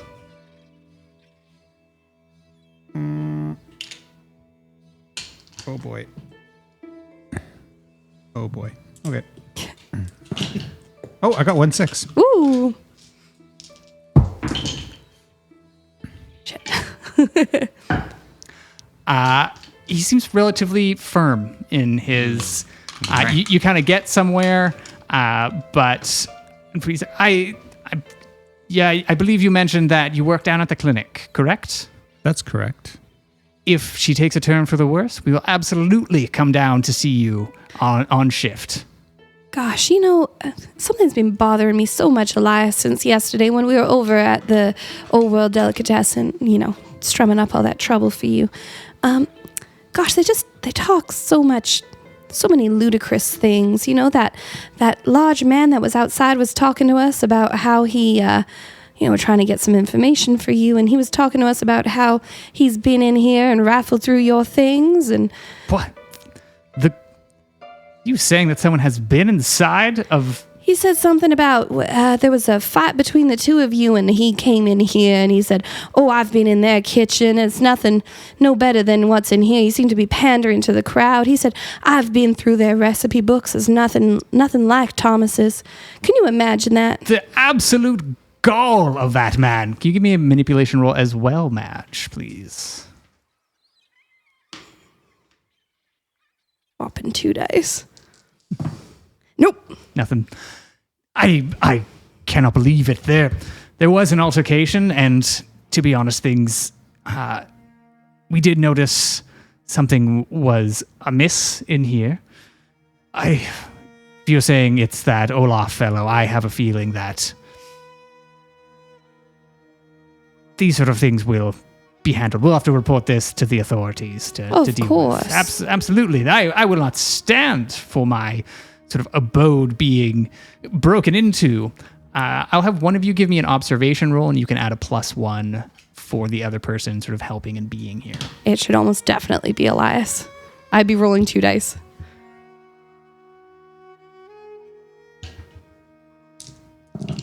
Uh, 1-6. 1-6.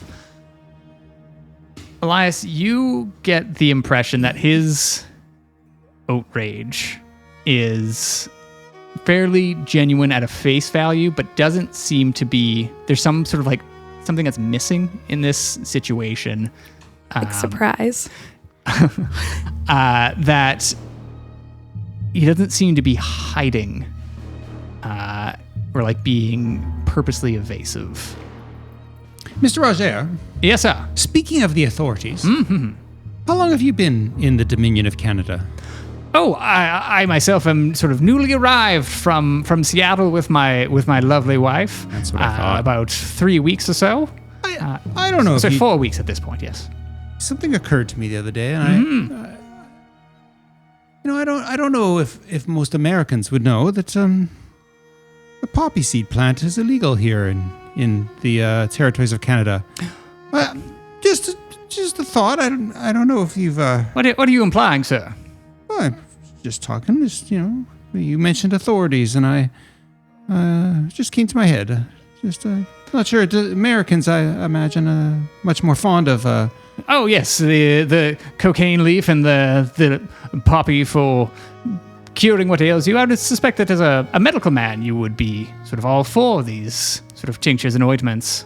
Well, in the right context, around surgeries, for sure. But for recreational use, I would say that it would cause more problems than it would help. I fully agree with you. I could not stand the stuff myself. Interesting. And again, with that success and observation, you do not get an inclination that he is hiding anything, or at least knowingly. Elias, I am parched. Monsieur Roger, you have been so kind to us, and I'd love to share a drink with you. May I buy you one of your effervescent drinks? We can perhaps share while we discuss more about this terrible business with Thomas. Oh, I do find that the effervescent drink goes right to my head. It's the bubbles, they go up to my nose. I will, of course, love to have a nice drink with you, perhaps a smooth scotch or brandy. Oh, I'd much rather have one of your effervescent drinks. Perhaps we could... They are for sale, absolutely. And you know what? For your continued support and bringing to light this potential intrusion into my abode, I will absolutely give you one on the house.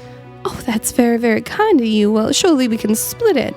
It's nice to drink in good company, and it's always alarming when a chocolatier will not peruse their own wares.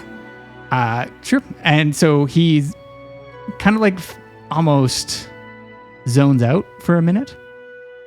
And he's like, of course, absolutely, here. And cracks open an effervescent drink and pours half of it into a glass for yourself and a glass for himself. Cheers. Salud. And Madge is going to lift the glass slowly to her mouth, but she's watching him to see if he drinks the same. And in that same fashion, he kind of like gets to it and almost phases out for a minute again, and Can I have Madge give me a observation or learning roll, one or the other?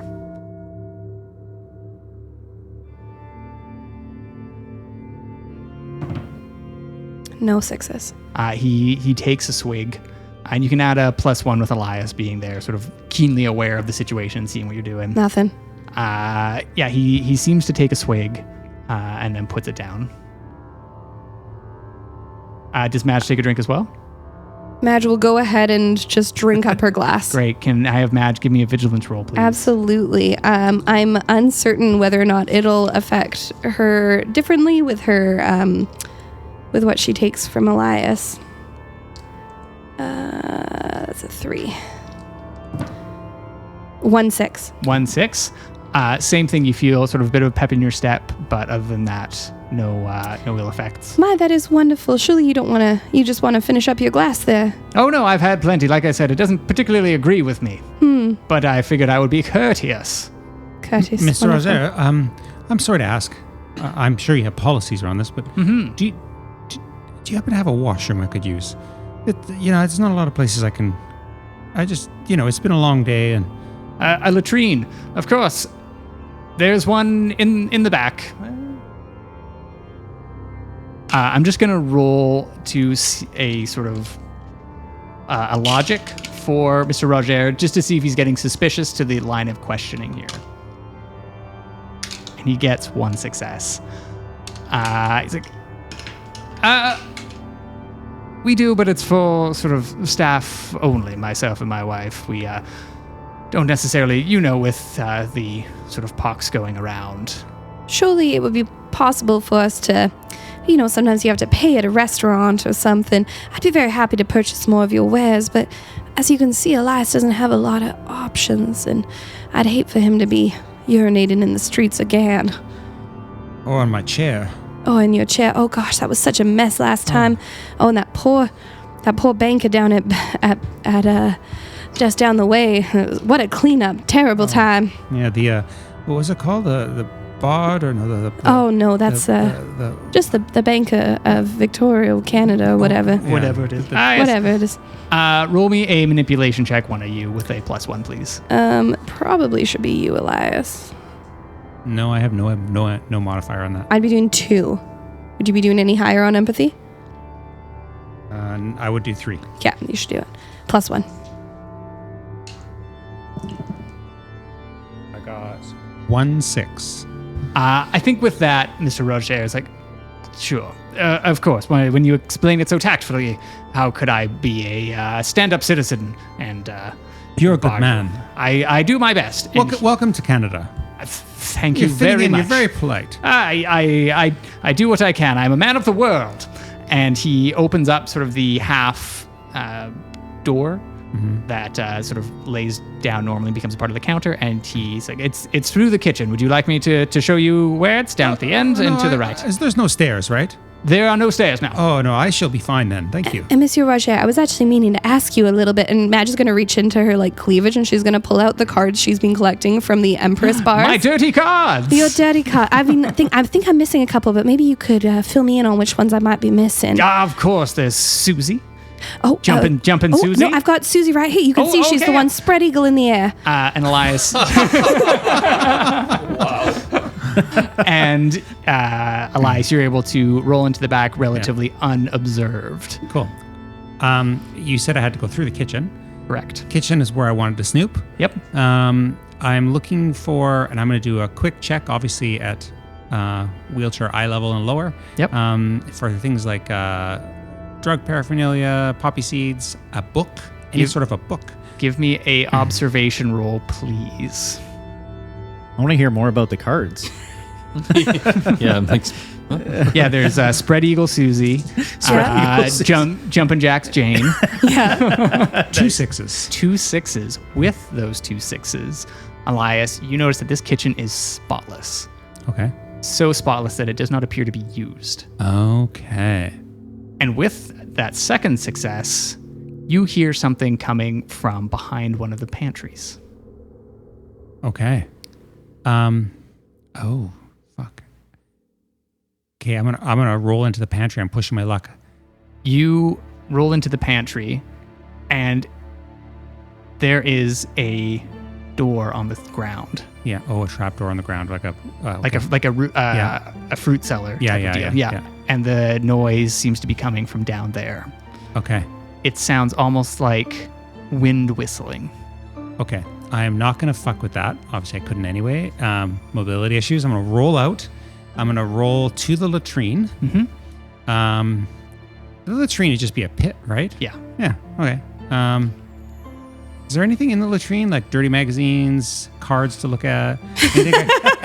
Anything I could steal for Madge? I feel like Mr. Roger definitely has some dirty magazines. Yeah. Yeah, I'm gonna take a dirty magazine, stick it in my coat pocket for Madge, and then I'm gonna wheel on out and head up to the front and say, And this is personally my favorite. This is Tucking Tiffany. She's such a surprise. That is a crowd pleaser. You are a madam of distinction. I love it. Between you and me, I actually got 2 of those. I traded it, though, to Percy. He's a filthy boy. Oh, I would have never suspected. The one who really likes it. Bring an effervescent drink for the man. Oh, I absolutely will. And Thank he you so much. Hands you an extra one. And he's like, this is the upcoming edition. Oh. It is a special one. And he hands you like a wrapped card. Oh, my goodness. You know, you are a delight, Monsieur Roger. I hope your wife knows what a treasure she's got in you. I hope so as well. Well, that's not a lie. I know so. So very much in love. Well, I hope I get to meet her one of these days. You know what? Here, take some of the hot tamales from Merida. Oh, wow. You are... Oh, Elias, isn't he lovely? "Oh yes, I feel much better too. By the way, thank you so much." Ah, you pooped? I mean, Elias, you're looking a little less sweaty. yeah, yeah. A strong bowel. That's important. Yes, yeah. You buy the quality paper back there. It's Nothing but the best. yeah, none of that one-ply stuff. We must talk to Algot about that. And we cycle back at this point to the back streets. And into the New World Delicatessens. You have an unconscious Thomas Murray inside of this kitchen. I'm gonna strip him of his clothing straight down to his underwear to dehumanize him, and then I'm gonna gag and bound him. Great. You have a. It's just like it's a military tactic, right? I mean, you're taking Of course. And do you like put him on a board as well? I just want to make sure he's not making any sound, and I want to make sure he knows he's very vulnerable. For sure. You are able to do this while he's unconscious, especially with that second success. And you, are here. Now What do we have in here? What is all this? I can't imagine this is what you make candy out of. He's looking around at like the animals hanging from the roof. You don't think this is that a witch's cauldron in the middle? I'm afraid it is, my son. But there's no witch here. You don't think Thomas is a witch, do you? He doesn't look like one. How do you know what a witch looks like? I don't know if I've ever seen one. You have to give it a lick. Are you sure? I'm joking. Oh, I was hoping like that you were going to do it. Can I have Percy give me a Lick check. a learning check, please? All right. Learning 0 and logic 3. Nothing. Same thing. You look at this recipe book, and it appears to be in a language you don't speak. From the look of it, and based on like some of the description Blythe had given me, do I surmise that this might be the book? Absolutely, yeah. I don't think that's a stretch. I'm actually going to have Sigmund as well give me a learning check. Okay, learning. Yes, Sigmund is a man of the world. Logic. Okay, that's a 3. Any pluses to this or anything? Or? Do you have anything in learning under your skills? Nope, just 3 dice. Just 3 dice, perfect. And I got 2 3s, which equals a 6. But yeah, true. This is math, but unfortunately, Not good math. Not good enough. So the 3 of you don't necessarily recognize this language, but do know that it is the recipe book. And at this point, Thomas Murray starts coming to. He's gagged, right? He's not going to be able to make any sounds. Really. Yeah. I'm going to take this. I think this is the book Blythe was talking about. And he sticks it in his jacket. Oh, Mr. Thomas, sir. Very sorry. It's like hopping on the chair. I did take a couple candies. Mr. Algot really did ask me to get some. I will leave. And he takes out like a couple shilling or whatever they called, like dollars, and like, puts it on the counter. I did pay for it.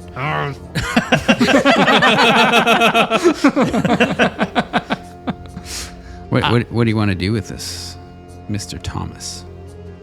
Do you want to talk to him? Are we sure that he's part of the trouble? Maybe he's just been infected in a way? I doubt he's a witch. Maybe affected. How about I untie just his gag and you put him at gunpoint, and if he does anything dangerous, we'll just shoot him. Did you hear that, my friend? Almost sound like Darwin. Sigmund, is that you? Did you hear this, Mike? Yeah, that's exactly what I'll do. I'll just put the barrel to his head. Jesus. You untie him. All right, I am gonna untie you. You want to ask questions? Sigmund is a little jumpy, so I would be very careful about what you say. Like slowly unties and like moves back. Great. Can I have one of the three of you roll me a manipulation check as you all sort of work in tandem? You're going to add +4 to this. Oof. So +2 with the other two people helping, and then +2 with the additional intimidation. I've only got 2 on my empathy. I don't think realistically Percy would do it. I'm not particularly good at it. I think maybe Vic, you got Vic. what's your empathy like? So it'd be 3 + 4. Is that what I'm? You'd be adding an additional +4 to whatever roll you'd normally make. So my empathy's 3, and then I get +4 to what you're. Perfect. I have 1 6. 1 6. Would you like to push this roll to get an additional 6? Or to see if you can get any additional 6s? It was a manipulation roll? It wasn't a manipulation. Did you add your manipulation number 2, Dwayne? I didn't have anything to add Oh, to no. it. Like, I got so used to you rolling like 12 dice. I was so like, you that can- can't be it. Me too. You can re-roll any non-6 When I push. when you push. So you would take a mental condition, Okay. but you can. And I'm not going to force you on this, but I feel forced. okay, I've got another 6. excellent. So please mark off a mental condition. I'm now angry. You are now angry, and I believe that is fairly self-explanatory as to how Vic is able to get this additional success. And Thomas Murray is silent and is absolutely playing along with you, or compliant, I believe is the word I'm looking for. Okay. Do you have any lines of questioning that you would like? Vic would start with the foaming candy. Okay. Like giving it to him, or Here, eat this. boom. And it's over. Yeah. Hag's dead. That's a different line of questioning I had in mind. Yeah. No, I would just say, like, are you aware that your goods are spoiled? Your recipes are tainted. I am. I didn't mean to. They're killing people. I didn't mean to kill him. It was an accident. I thought that the recipes were safe. She was telling me how to make them. Who's she? I don't know. She speaks to me. I cock it. I suspect it's the woman from across the street, but she comes to me at night. She comes to you. At night while I'm sleeping. I think. I don't know when I'm necessarily asleep and when I'm awake anymore. Across what street? The street from here. The You mean Miss Roger? Yes, it's her, but not her. It doesn't fully make sense. God, I think Madge might be right. I was just giving it to that man as a sample, to a proof of concept. When he died, I didn't know what to do. I just left the body. I called Olaf to give me help, and it was the eve of the grand opening. I didn't want to ruin it. I thought it would just be handled. I didn't know what happened.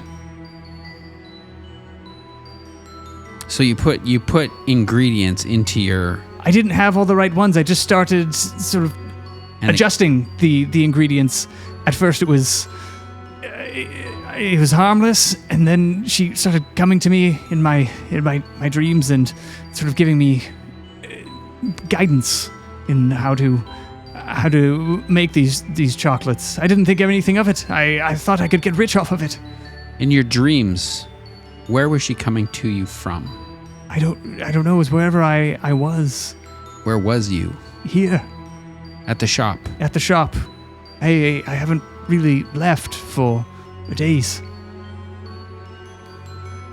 Sigmund's going to look at Vic and just take you aside for a second, like, what do you think, my friend? Do we trust this man? Not to make candy.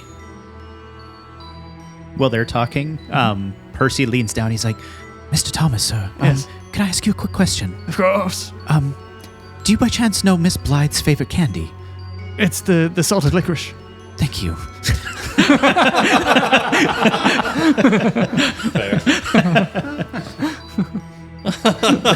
Brilliant.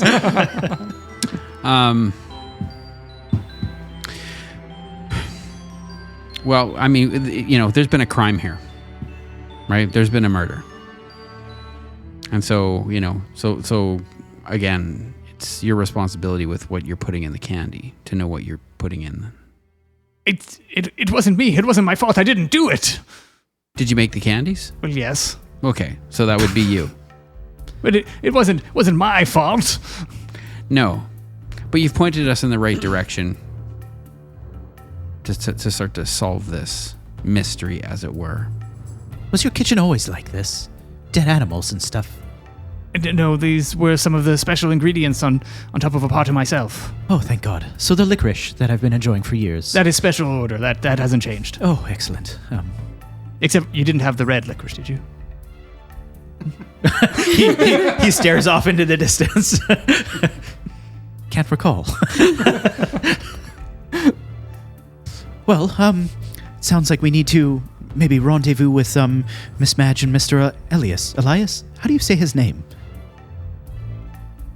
Elias? Okay, Elias. I Sure. thought he said Elias. It sounds like a name that would be Elias, but I'm just me. Sure. I'm just Sure, Elias. We should rendezvous with the two of them. Sounds good. Hopefully they haven't run into any trouble. If it sounds like across the street might be, frankly, quite dangerous. I'm glad I brought my biscuits. We might be up late. What do you want to do with Mr. Thomas here? Well, yes, I would like to know this as well. Are we going to leave him tied to the chair? If you guys want to leave, I'll have a word with him and catch up to you. I would not like that at all. This man terrifies me. Okay, but don't kill him. I will not. Okay, there. You're fine.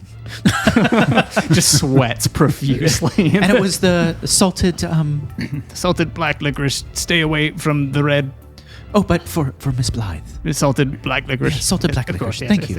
yes. Do you mind if I just... And he puts like a couple quarters. I'm just going to... On my way out. Yeah, feel free to take change from the register. No, that's fine. Thank you. And he collects the salted black licorice. As they leave, I just lean into you. I've pull a boot knife out and I gently place it inside your nostril. And I whisper into your ear, Incredibly unnecessary. you don't have to tell anybody about this incident. Didn't see anything. Not a word. Nothing. Good man. Thugs came And accosted me. I untie him. Yeah, and he quickly readies himself and immediately goes back to trying to work. I guess my angling was I didn't want us to leave and him to make the witch or hag aware of what we know. Yeah, as far as you know, he will be... Yeah, you got 2 on that manipulation. We're going to allow that to encompass here. Yeah, extremely compliant.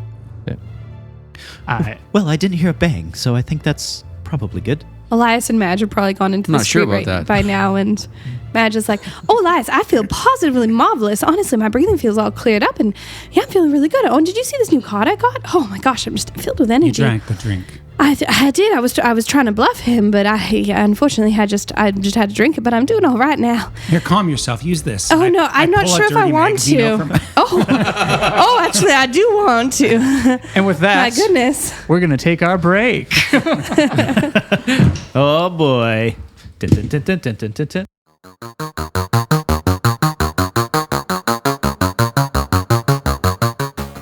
Neil, did you fart? You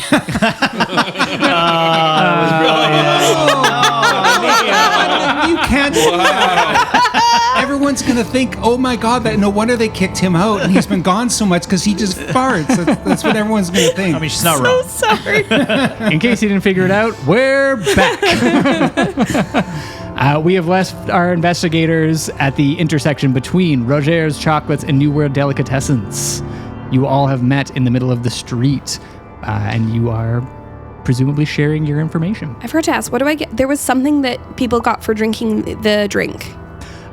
There were no bonuses per se. Oh, Okay. I thought there was like a +2 to vigilance or something. Oh, there was? Agility. Agility, right. Plus, yes. Sorry. Yeah, because we were running all the way across town. Yeah, or so something. you can get a +2 to agility Thank for, you. yeah, a bit. Sorry, Sean. No, that's fine. It's all Calvin ball.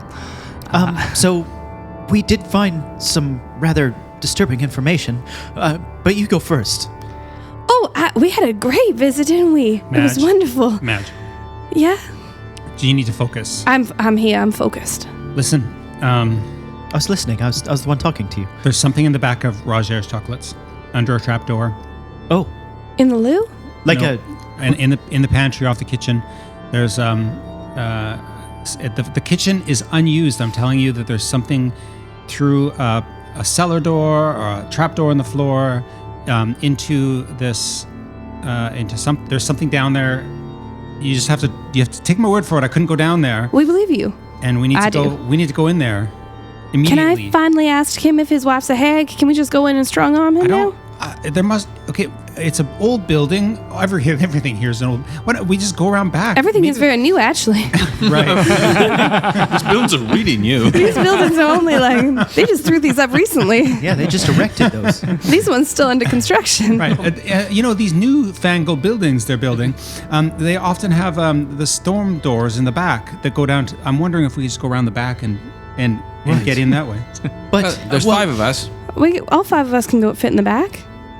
It's funny that you should mention the hag, though.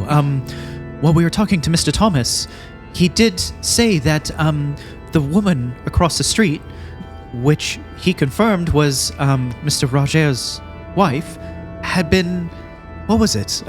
Seeing him in his dreams. Seeing him in his dreams, like manipulating Talking to him in him. some way. And the back of his shop is, quite frankly, like a witch's hut. There's a cauldron. So and- it's exactly and what I animals. said then. He went in, stole that book, and now she's using him. Yes. Maybe to have his store be the one poisoning people so they have to shut down, setting them up for failure. He did seem rather not distraught, but Sigmund had knocked him out. We brought him into the back, tied him up, and gave him some questioning, Stripped them down. stripped him down. But That's he was my boy. he was very Put forthcoming nipple clamps on him. and rather helpful. And then when we had left, he had gone right back to work. I wonder if he has some sort of. You know, Monsieur Roger, there was a couple times when I was trying to bait him a little bit, and I asked him to have a drink, and he would kind of blank out. Was this something you were laughing about over there, Sean? No, we're good. Keep going. I love it. Anyway, when I was baiting him, and he would blank out and then have a sip, and I sort of thought that was strange, almost like he was zoning out or something, being controlled. By the hag. Please, alas, can I just go in there and be like, is your wife a hag? Well, but what if she's the one in that cellar? But then why would she be strapped? I'm in with there? Madge. Let's go. What? Can we not just circle around the back of the fucking building first? Okay, Why but does it if matter? we see him, can I be the one to ask? I'm just very keen. How would you say it to him? So, is your wife a hag? What? Oh, Mr. Roger, did You hear you're just right outside his shop. Did he hear that? Yeah, absolutely. Let's move this forward. Madge is gonna turn around. She's gonna pull her rifle out. She's gonna kick through the door.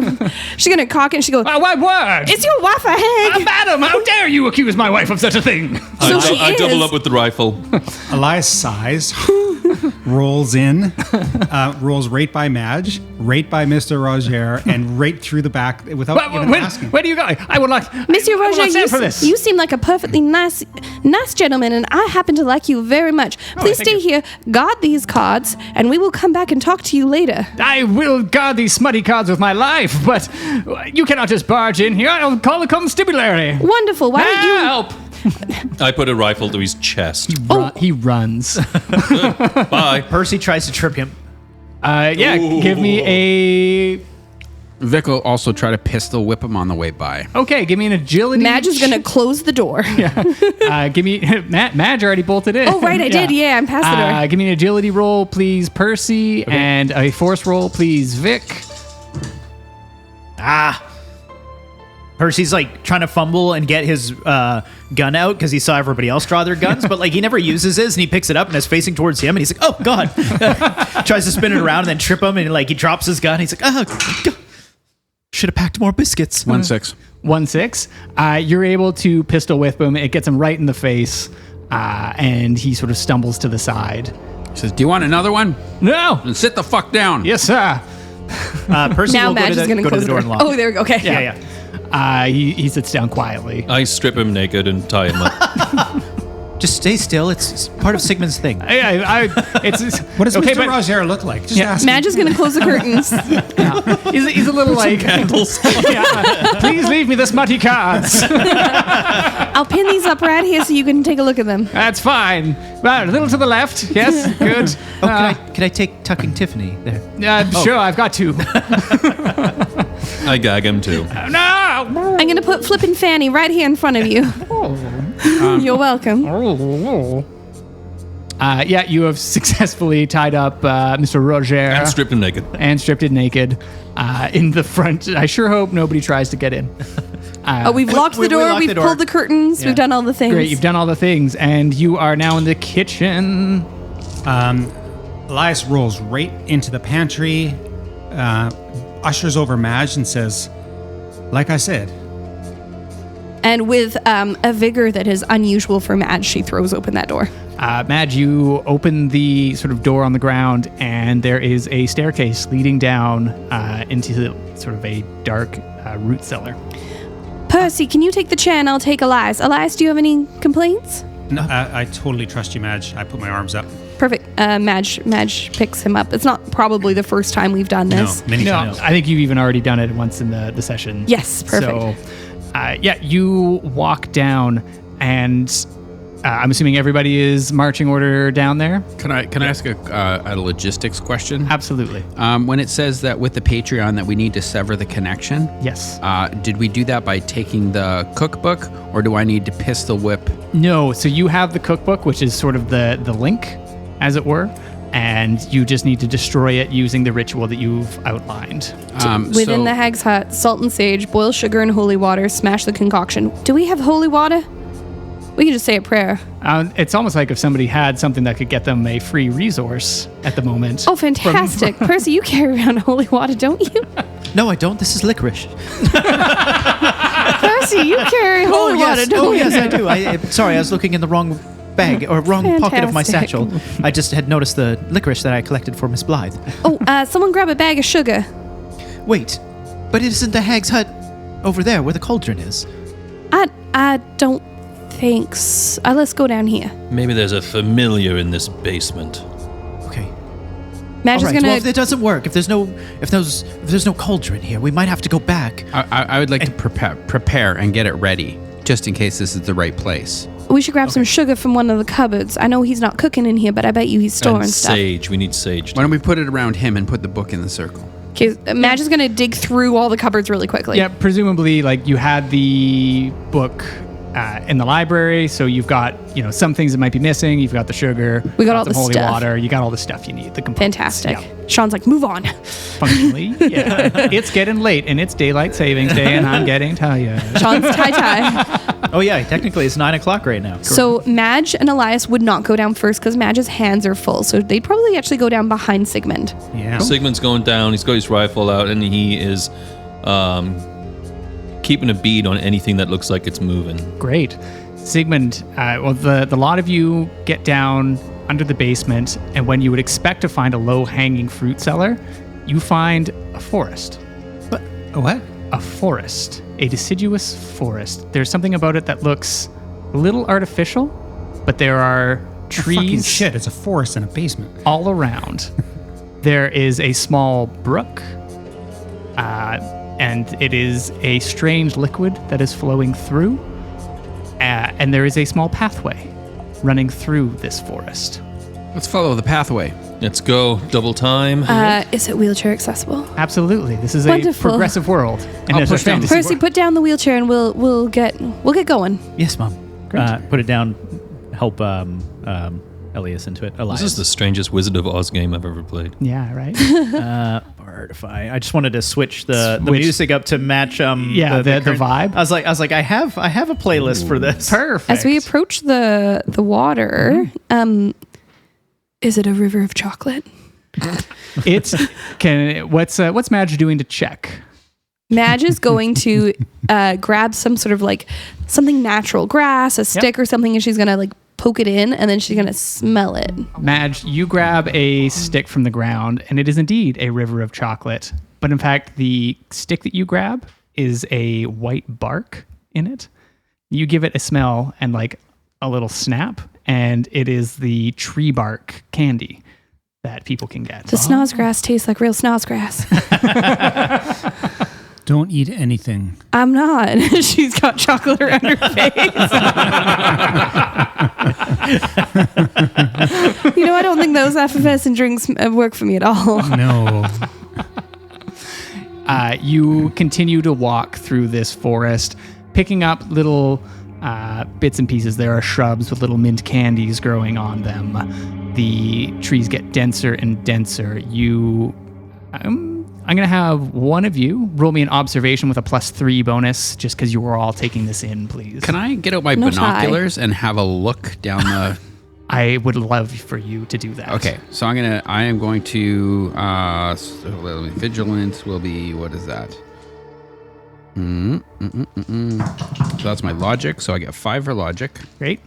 and then I get a +2 for my vigilance, and one more. I'm going to have Sigmund give me a vigilance roll as well, please. Can I?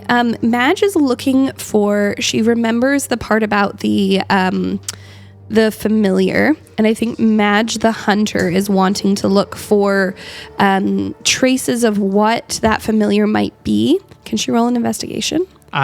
Seeing as Sigmund had already gone about looking for things that are moving, I'm going to have you give him a +2 bonus to his roll. Darn, I'm the one who's got I've got the +1 to wilderness. I've got a +2 to the one I just rolled. Yes. Yeah. I got a 6. Yeah. You got a 6? All right. And what was the result of Vic's roll, please? Vic got 2 6s 2 6s. All right. with his binocs. All right. 6 in each eye. So you are all taking this in. Vic, you see in the distance that there is a small cottage in the distance. There is a little greenhouse attached to it, and He screams Hag's Hut. and in that moment, The birds flitter. Madge and Sigmund, you notice attached or sort of stuck to one of these small broken branches is a pink tuft of what looks like cotton candy. Oh my God, the Yeti fur. And Elias, do you remember he offered us a Yeti fluff, cotton candy? and with that, we're going to shit. take 2 seconds of a break as I set something up. Oh shit! All right. Well, we'll pause. Hold tight, everybody. Don't go anywhere just yet. All right, we are back. We've set up a little combat theater of the mind set up. This is probably a pretty good time to go over combat in Vaesen. I'm going to be doing a little bit of an adjustment just because we've got a fair number of players here. So I'm going to be doing a bit of a smash up with Vaesen and Monster of the Week. Cool. So I've done a bit of a systems merge just to keep things that are moving quickly. So instead of me taking a turn, the whatever it is that you're in combat with is going to respond to your success or failure. Cool. And so that will just allow the action economy to level out a little bit just because there's so many of you versus, 1 or 2 creatures that only have 1 turn. So that's my solution. I haven't really tested it out super well, so I'm sorry if I kill you all really quickly. Percy runs away to see Blythe. Just immediately. 1 second. Chat amongst yourselves. See how you're feeling in this very instance when you hear a creature crashing through the woods towards you. I've just had a thought that I think that might be that Yeti. Sigmund? I go down on one knee and I hold my rifle up. And same thing. Madge has got. I almost said Blythe. Madge has got her rifle up.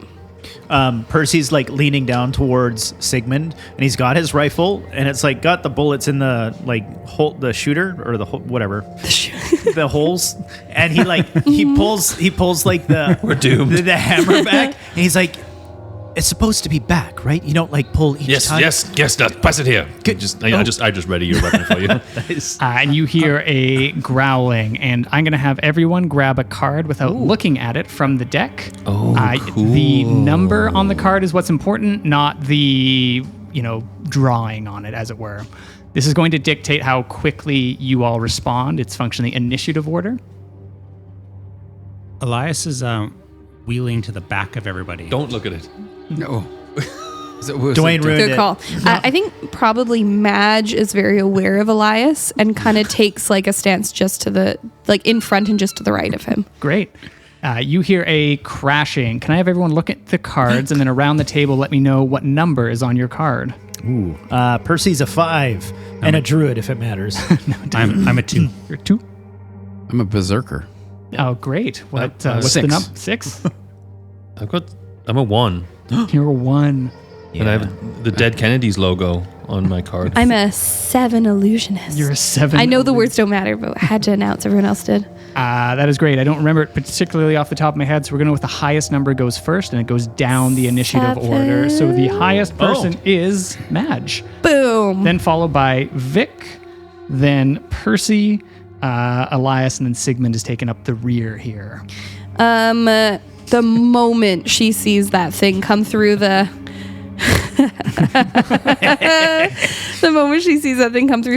trees, she's gonna shoot. Great. Nice. But before that, I'm going to have everyone roll me a fear test. Madge, you are going... Oh, yeah. Sorry, I have a benefit to that. I just want to double check it. My talent says, I'm loyal. I gain +2 on fear tests in the presence of someone you have sworn to protect, which is everybody here. Yeah, great. So you you get that bonus there. How many do we roll? How do we do a fear check? Yeah, I am absolutely sorry. just checking it Okay. because I have forgotten off the top of my head. Da-da-da-da-da-da. I don't think Vic can be afraid. I believe you can. I'm going to have everyone give me a Damn it. vigilance check, please. Oh. Madge, you're going to do it with a -1 penalty because this ties into a very traumatizing scenario and circumstance as a large creature is attacking you in the dark woods, Coming through the trees. coming through the trees. Vigilance. I was trying to find a playlist. What was the? I Sure. missed the roll stat. Vigilance, please. Vigilance. Sorry. 2 6s. 2 6s. You need 2 log 6s to pass. I think probably she was like, oh, fuck. Oh, it's pink. Elias got no 6s. No 6s. Which makes sense. Yeah. I think Elias would shit his pants. Yeah. And I get Probably. add +2 for my. There's loyal. pants shitting going on over here too. Okay. 0 Ooh, 6s. I got 2 No, 6s sir. as well. Okay, great. I have soiled myself. Okay, so Three poopy pants. 3 poopy pants and 2 people who've kept their shit together. Magic. Yay. It's pink. Sigmund, Vic, and Elias. I'm going to have you all roll me a single D6. It's not the One. playlist I thought it was. 1. Great. That's probably good, right? Yes. 6. 6. 4. 4. So that was to see how many rounds you were struck by the fear condition. Shit. One was good. One was And so good. it's a D3. So a 1 and 2 is a single round. A 3 and 4 is 2 rounds, and then 5 and 6 is 3 rounds. You get to choose while you are afraid whether or not you flee, freeze, or fight. And so you can only do those things. But you also, did anybody get a single success? Nope. No? So you're all going to take 2 mental conditions as you failed by 2. Oh. As this creature emerges from the forest. So Can I tell you what I do after I see what happens in the first round or two? yes, it's when Okay. it comes to your turn, you get to decide whether or Freeze. not you freeze. Fawn, freeze, or Yeah, it's the flight or Yeah, fight fight, or yeah, freeze. right. Yeah, and so that is you are sort of overcome by fear, and that is your response. Great. And so at the top of the order is Mad. Madge is going to fire her rifle. Great. Can you roll me a ranged combat roll, please? And I have marksman, so +2 to range combat on the first turn. Okay. So I'm going to do that. And then Has bonus 2. Okay. So that would be another 2. And then ranged. There we go. 3. And then ranged is precision, and that's 5. This is the most dice Madge will ever roll. Yeah, that's a lot. That's 12. a mitful. Yeah. This is the only time she's super on it. No 6s. Fuck off. Did you get no 6s? Not a single 6. No. Like Oh, no. I would like to push. you would like to push that roll? Yeah. Push She's it. angry. Great. Push it. While she's rolling, that I will shit. also say that on people's turns, you have a sort of a long action and a short action, which are all sort of outlined on the cheat sheet that you have. They're sort of typical ones, but the long action is something like fighting, and then you also can try and dodge something if it attacks you to try and not take any harm with your short action. But there's sort of a list of options there. How many times can I push? Only once. Fuck. Did you not get anything there? Not a single success. you serious? 24 dice.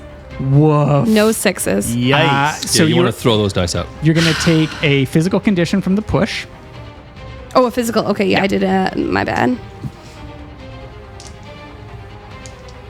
Okay. And for your short action, you see the Yeti, its pink fur slowly coming into the light, as it were. It is also dark in here. The twigs crack. It grabs a huge branch and just flings it with all its might at Madge. Madge, would you like to use your short action to try and dodge out of the way of this? You only get 1 per turn as well. So it's like your reaction, functionally. Yes, she's going to dodge left. Okay, give me an agility roll, please. Left because she's slightly to the right of Elias, and I think she's probably a little bit aware that that stick's going to hit him. Agility, Yes, please. which is physique.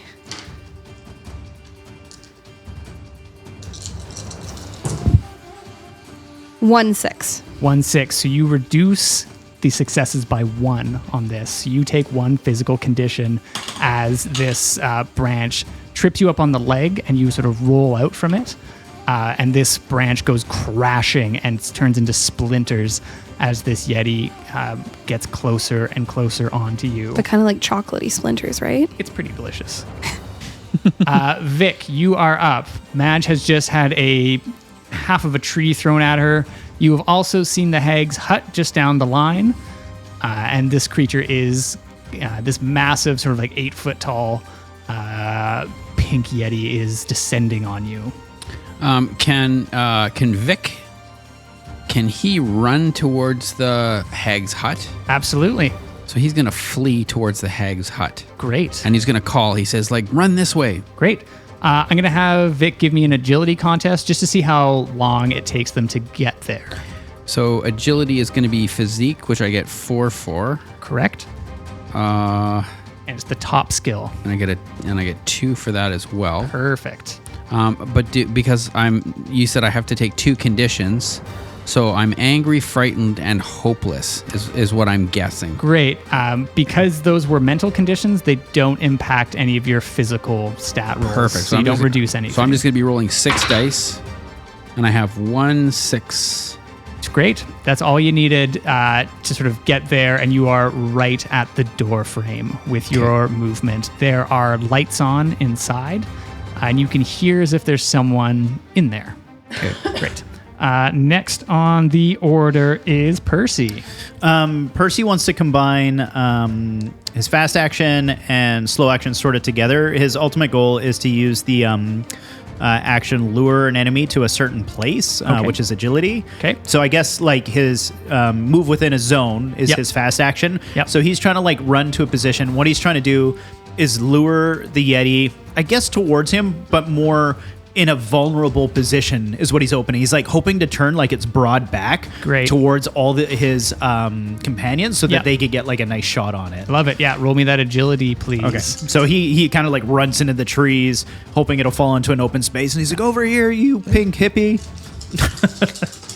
And I will say, just Vic technically was under 1-6. Perfect. Vic was under the feared condition, so we'll say that they fleed, and so they're fleeing for the hut. Yeah, That's right. And then they ran away. Percy, you wave your arms up and down and try and get this thing's attention, and you do successfully. Awesome. It turns its back onto Madge and Sigmund and Elias. in this Yes, moment. over here. I have biscuits. Great. And next on the order is Elias. Elias was startled and very frightened by the Yeti-like creature, Yes. and meant to flee, and actually wheeled backwards, and his wheel caught a rock, Yep. causing his wheelchair to rock precariously backwards, crashing him onto the ground. He rolls out of his wheelchair, so his flee was a failed flee. He's basically lying prone. Did you fall when you got hit? Would you say Madge? She did, but she rolled out of it, so she took the condition. So yeah. I'm lying prone at Madge's feet. Okay. Great. Can I have you? No, that sounds perfect just for in-game where you're at. Sigmund. Yeah, I think my fight or flight kicked in, and I'm fighting for Perfect. sure. Yep. I am going to do the marksman, Yep. and I'm going to shoot this thing right between. Actually, it's turned its back to me. Yeah, so I'm going to give you a +2 bonus for Percy's actions there on your Oh, attack. okay. Yeah. Okay, that's going to be a lot of dice. Yep. Feel free to steal some extras if you need them. Yeah, I'm going to have I got to. about 13 extra I'm not using tonight. I'd say you could roll my dice, but I'm cursed. I'm not so- touching your dice. Yeah, I was gonna say mine are cursed. How many do you So, need? 1 second here. I need 16. How many you Holy got? shit. I've got 12. Yeah. Oh, 2 6s. Yeah, there we go. He's kidding. He didn't roll yet.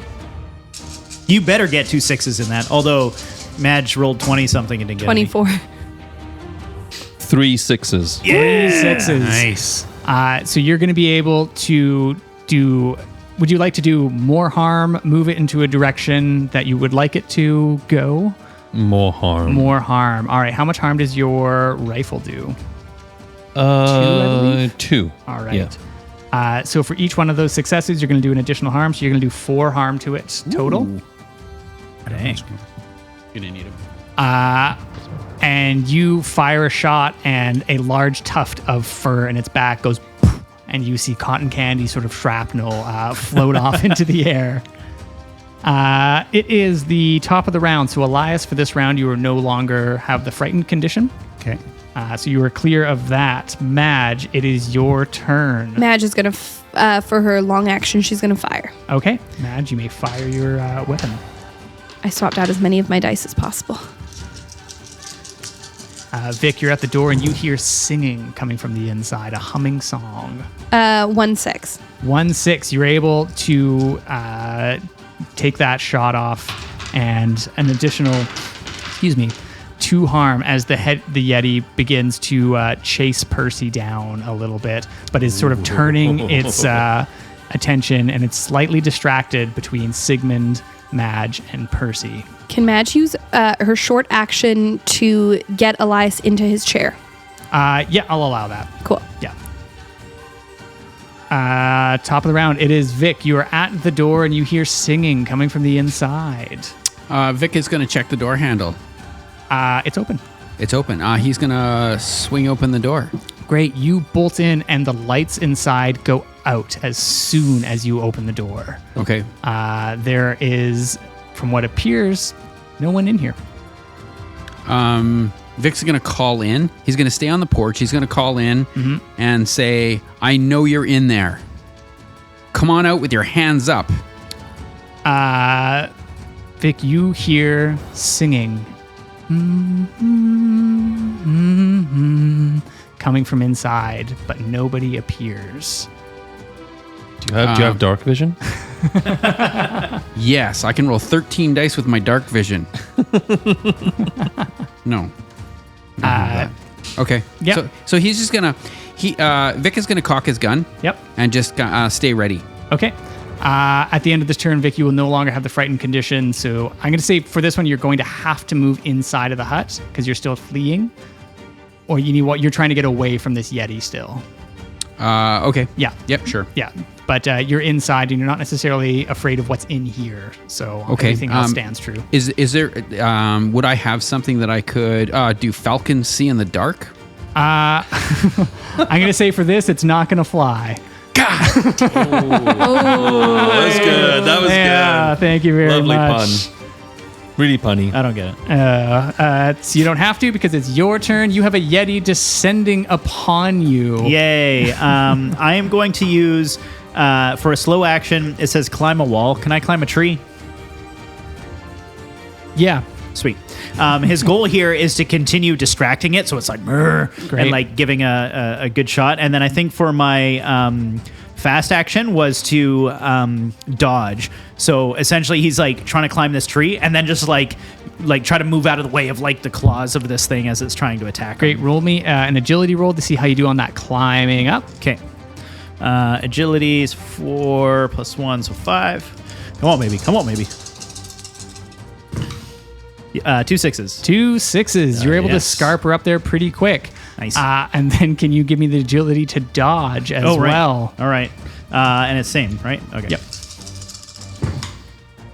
No 6s. No 6s. Yeah, I'll push because I healed. Just to clarify, it was a mental condition when I pushed. Yep. But we all like took time and spent them with our mementos, right? So I was Yes. able to erase that, right? Yes. Okay, so but I- this is going to be a physical I know. condition. I was okay, just, yeah, okay, yeah. so I have no conditions as of now, but Okay. now I'm going to have a physical condition. Correct. Yes. Okay.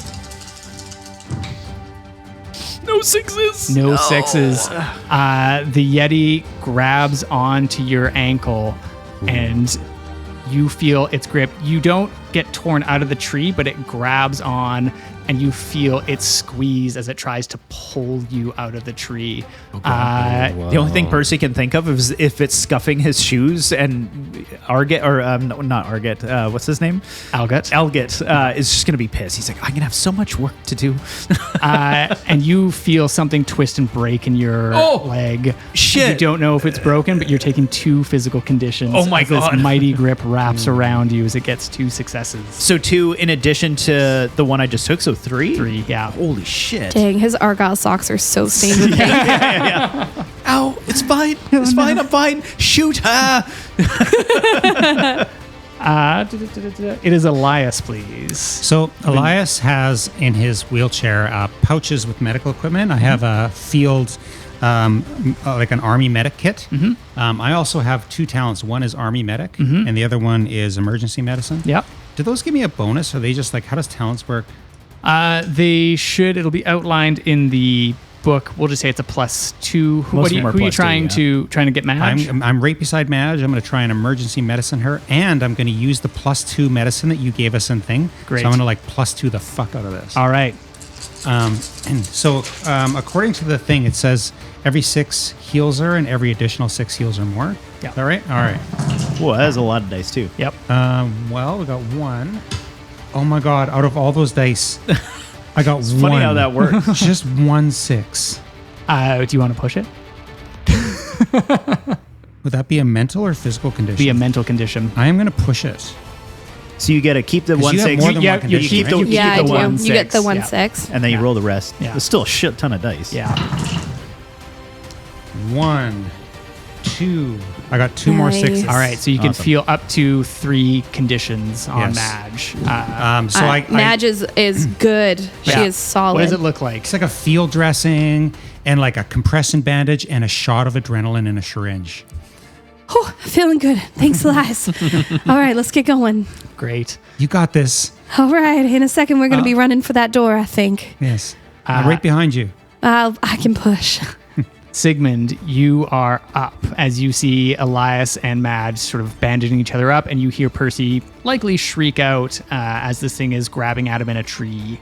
Not my shoes. So I'm going to choose fight again. Great. Yeah. Because this is my second round in that condition. Yep. And I'm going to run up to the creature, who I'm assuming is distracted by Percy because it's grabbing onto him, right? Yes. Yeah. And I'm just going to stick that rifle right into its guts. All right. And I'm going to shoot. And while I shoot, I say, "Don't look it in the eye, Percy." Great. And you can give me that +2 bonus because Percy was successful in his agility contest again in the last round, for the first one at least. Percy's like looking up, like, oh God, I didn't realize. 3 6s. Three sixes. You The number of the beast.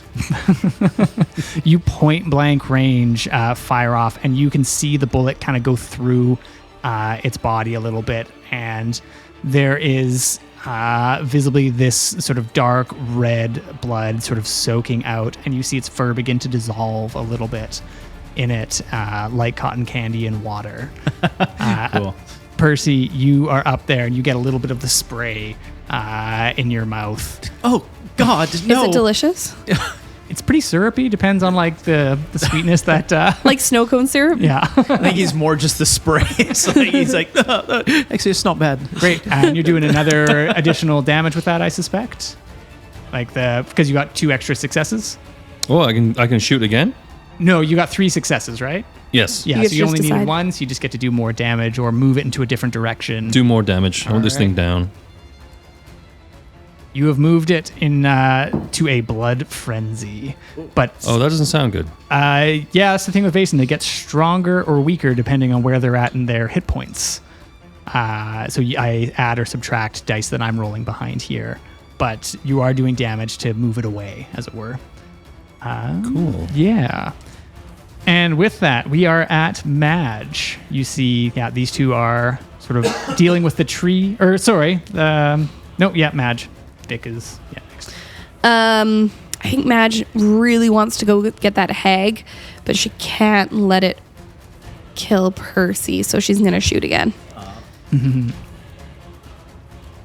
She's too committed to his romance with Blythe. I need to know what happens. He doesn't know Blythe is on one of those cards.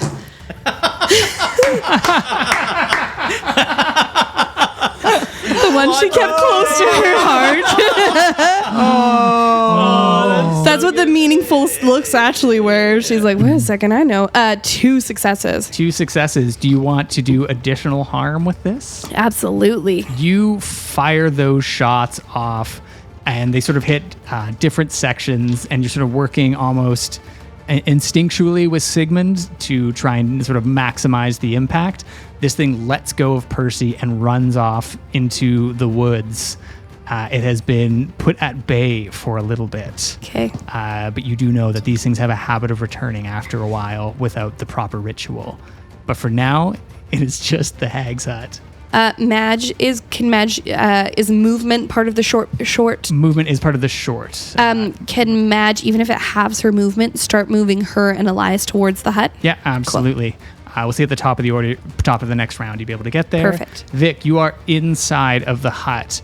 You hear sort of this sing-songing voice, and it seems to be coming from the rafters above. Vic is going to sing along. This is the same song. This is the same song that his daughter, would sing to. Oh, so his father would sing to him growing up. Great. Creepy. And would I assume like Vic would smoke? Sure. Would he have a Zippo lighter? I would say you'd have matches. 1890 Yeah, Zippo lighter? it wouldn't be zip. I'd say you have a box of matches. That is, yeah. Sorry, Tiger. Zipper Yeah. on it.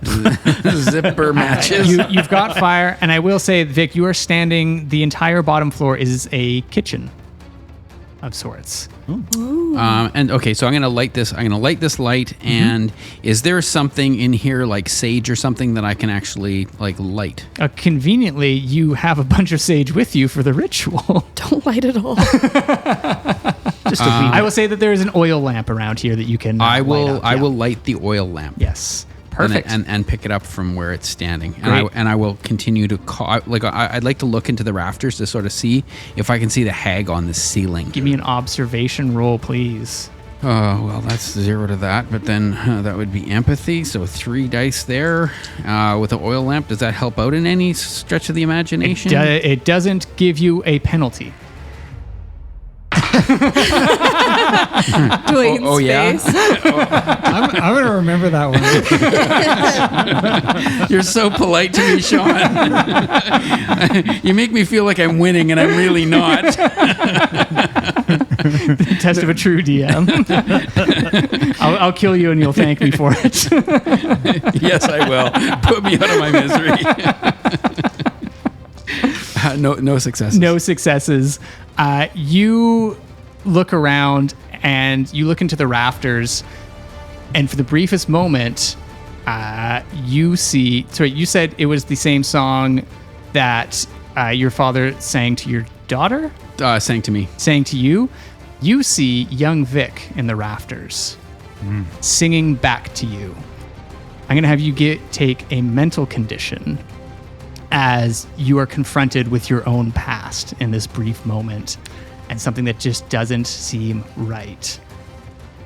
So Vic is now broken. Do you have 3 or 4? 4? 4? Yeah, so I went from angry to frightened to hopeless, and now I'm broken. Sean smiled so big and stuck his tongue out. He was so elated by this moment. Because now I get to roll, or we get to roll on the broken condition. Yay! Yay! So I didn't mean to sell you out, but I was like, I don't think anyone else got that angle that I just got. And he was like, So I'm going to have you roll me 1d6 and let me know what the number is. 4. Okay, can you roll me a second number, please? Oh boy. 3. 43. Your broken condition is furious. So you are sort of overcome with a degree of rage. If you do not deal with this in 1d6 days, you will sort of be left in this condition permanently. Yeah, just I know those people. And the defect, if I can have you write that down, is capricious? Capricious. Capricious. You have a -1 penalty to manipulation. -1 to manipulation. Vic's walking in everywhere going, can I talk to your manager? Yeah, he's a Karen. Yeah. That blonde bob becomes like the bangs and the short at the back. And yeah, you are in that state until somebody can sort of snap you out of it with a roll. Perhaps there's a doctor in the house that is wheeling towards you at great speed. Percy, you are up. Percy will attempt to climb down the tree. I'm guessing that's agility because I'm doing the opposite of climb wall. I'm just going to descend wall. Yeah, I'm going to have you. I'm just going to say for brevity's sake, you can get down there because gravity works that way. Okay, and then his hope is to run to the hut because he saw everybody else running there. Great, yeah, you can get to the front door. I'm going to, You have a broken leg, though, right? It's a hobble, so it's going to take your full movement and like your full time, but you'll get there with Madge and Percy. Okay, if you kind of like spend all of your action economy, like the fast and slow. Yeah. Okay, yeah. I'll do that because I want to get there. Yeah, perfect. Okay. Next on the line is Elias. You are sort of at the doorway with Madge right now. Is the doorway open or is this a closed door? Yeah, it's open. Vic left it. I wheel in. I see. You see Vic absolutely just fuming, inconsolable. Elias has a lot of experience dealing with emergency medicine and understands mental health emergency as well as a physical emergency and wheels right up to Vic. And I have a talent that's knowledge is reassuring and it's relying on knowledge to calm others. So I immediately start chatting with Vic and I say, Vic, it's not real. It's not real. You need to just understand. And then I slap him. I'm in the rafters. Is he up high? No, he is looking at the rafters and saying that. Well, I got 2 6s. Oh, 3 6s. I got Dang. 3 6s. Elias slapped him so hard and Vic's mustache lands against the wall. So, Vic, you Smears. You still have that defect, but you are cured of the broken condition along with 2 other. So it's 3 total. So you're down to just 1 mental condition right now. Okay. Yeah. Nice. Yeah. And anything else, Elias? Nope. Convenient timing. Sigmund, you are there. You're able to overtake Percy if you want to get in, so you can probably get into the entryway of this building. I run in through the entryway and I take my pigeon and I say, find the witch.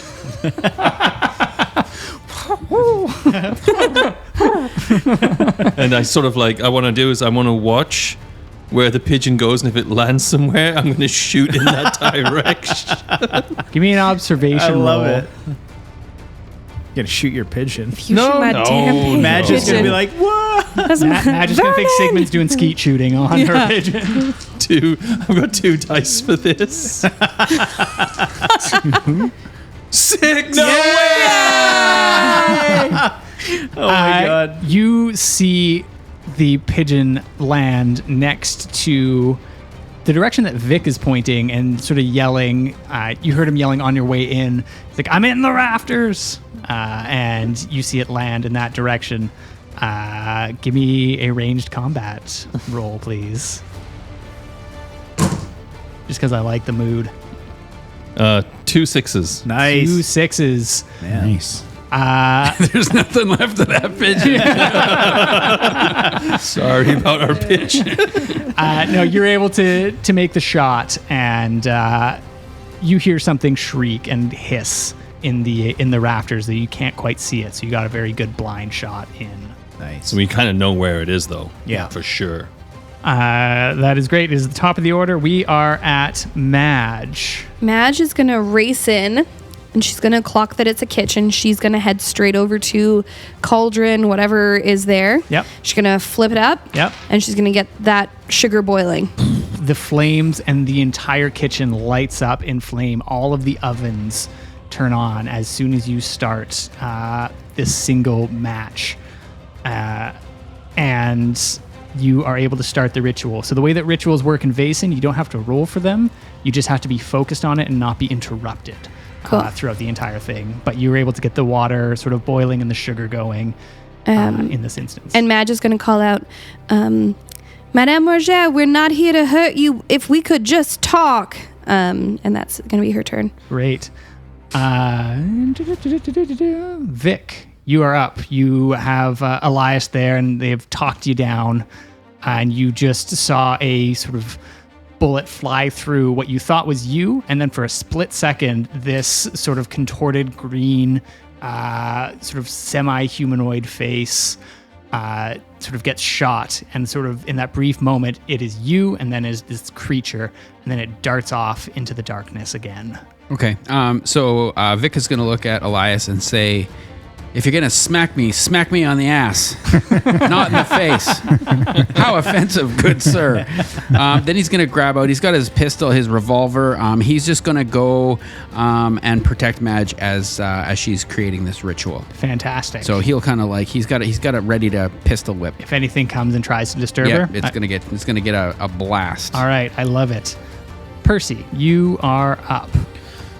Percy would see Madge trying to do the ritual, and he's going to hobble in quickly and start fishing around for like the holy water, and just try to assist her so that we have like essentially 2 people doubling up on our timeline on Great. Everything starts ticking by quicker and quicker. Elias, I'm going to have you give me a vigilance check as all of the fire around you begins to trickle back and bring up memories. Oh, fuck. Memories of fire. 2 6s. 2 6s. You were able to push the fear aside in this moment and focus at the task that needs to be done. Okay, I'm going to wheel up. Is there, so is she up in the rafters? She's up in the rafters, and like you can every once in a while, like the light from the kitchen is catching something moving around and just moving outside of the darkness. But but you can kind of see the silhouette of a figure. Is there another lamp? There'd be. If there is, I'm going to move to try and get more light in the room. Okay. I'm gonna go and try and light another lamp. Yeah, we'll say there's one at the far end, and so you're able to get that lit up. Okay. And start exposing her. And I think with this additional light that Elias is able to put out, you see Madame Roger in the rafters hissing at the lot of you. Can I have everyone give me a vigilance check as she is exposed? Is the vigilance for fear? It is for resisting magic. Okay. I got 1 6. No 6s. 2 6s. Can I lend a 6? Yeah, I mean, I'll happily take your 6. I'll hand him out. Give me your 6, girl. Sorry, no 6s for... I got no 6. No 6s for Sigmund, no No 6s. You all sort of feel your bodies begin to twist and contort. And you look down at your hands, and they seem to morph and shift, and everyone can see this. And they sort of turn almost like a cakey brown, and you see them turn into gingerbread people. Oh my god! Inside of a gingerbread house. Percy failed too, so he'd be turning as well. Yes. He's like trying to pour like the bottle of holy water in his hands. Like he's like, oh no! Little gumdrop buttons pop up. I'm going to have each of you take a physical condition, please. Physical. So I have, that means I have 4 now. You have 4. It says 4 physical to condition. I sure hope that Percy doesn't literally break in this moment. Oh no. I'm going to have you roll me, it's called a 66 roll. Oh, 6, like a 6 and then a 6. Yeah, so roll me the first one, let me know the 2 number. And 5, 25. Oh no, you're sweet AF. Percy gets a facial injury as a Not my part of the face. gingerbread Oh, face no. cracks off. Oh, maybe it was the glasses. Oh yeah, it's totally just a glass. You also get a -1 penalty to manipulation as your defect. Okay. And you are a gingerbread person for this round. Oh shit. Sigmund, you're not broken, right? You're still alive. No, fine. I am fine. Great. So you're a gingerbread person with a gingerbread person rifle. Awesome. Your stats don't Shooting change. icing. Shoot some icing. Well. Ask her where the back door is. No, I won't. I'm not going to ruin Sean's game any further. Sigmund starts stripping naked.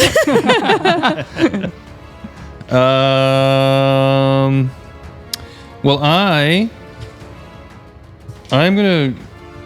I have to do a protective rune on the somewhere in here. Yeah, there is a circle of sage and salt that needs to be put down. So I'm gonna start doing that. You're gonna start doing that. You all see gingerbread Sigmund start putting salt and sage onto the floor. We'd forgotten about that part. You didn't. It was next on my list. That's why I was like, she's going to get it boiling. But that's Yeah. good. That's perfect. 'Cause then I can go guys to the next you're one. working as a team. We're working as a team. The hag sort of hisses and jumps down.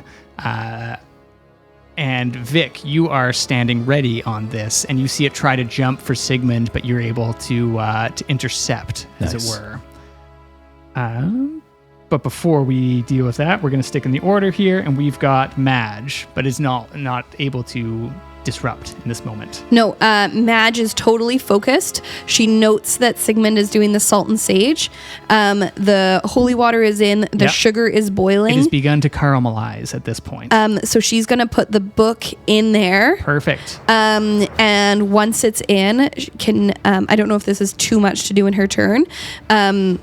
It needs to harden, correct? Yep. Okay, would Madge know whether or not, like, that's good enough? Now we can pour it out? Give me an observation roll, please. Should she know how hard it needs to get? It's, vagaries of description. Okay, Yeah, okay, all right. it's a ritual from old Germania. All right, just checking Okay. the rules here. Yeah. Like I said, Calvin Ball. Hang in there, Ooh, Sean. You're no almost sixes. done. No sixes? You're unsure in this moment. It's going to be a leap of faith for old Madge. It's very, if it's caramelizing, I think she's going to go for it. I think she's going to say it's ready. And she's going to look around. If it's a candy place, there's going to be a metal table for them to work candy because Chelsea knows about candy. Absolutely. Chelsea's watched the TikToks. Yes. So she's going to pour it out onto that, hoping that it cools it nice and quick. Great. It thunks onto the table in sort of a semi-liquid, sort of non-Newtonian state. So it's not hard enough? Or she doesn't know yet? She doesn't know yet. Vic, you have a hag on you who is trying to get to Sigmund. It That won't is be the last hissing time. and clawing. Okay, so I am going to. I'm going to pull out my revolver. Well, I've got my revolver, so I'm just going to twist it, and just like pull the trigger. Great. Roll me a ranged combat as this thing slashes at you. Oh, so if I were to shoot at something, is that a Ranged attack. So it's the what am I using there? it is precision. precision. Oh boy, well that's never great. Range. Oh, range. Okay, so, and that is with precision. So 2 dice. Here we go. And Double sixes. maybe Boxcar it. Here we go. no 1 and a 4. Oh. 1 and a 4. It claws at you, and you feel its talons sort of sink into your back. You're going to take 2 harm. Oh my god, my gingerbread is falling apart. Oh no, not the gingerbread. Great. Do I have to slap your ass again? Yes. Slap the cheeks right off it. 2 physical conditions? 2 physical conditions, yes. Okay, I am now wounded. Does Great. Vic have a little like icing stash? Oh my god. And still the boots. But it's smeared a little bit. Oh no. After being gouged. Oh, ouch. Percy, you see that Madge has moved over onto the sort of iron table and has dumped the candy book combination. Can you give me an observation roll in this moment, please? Okay.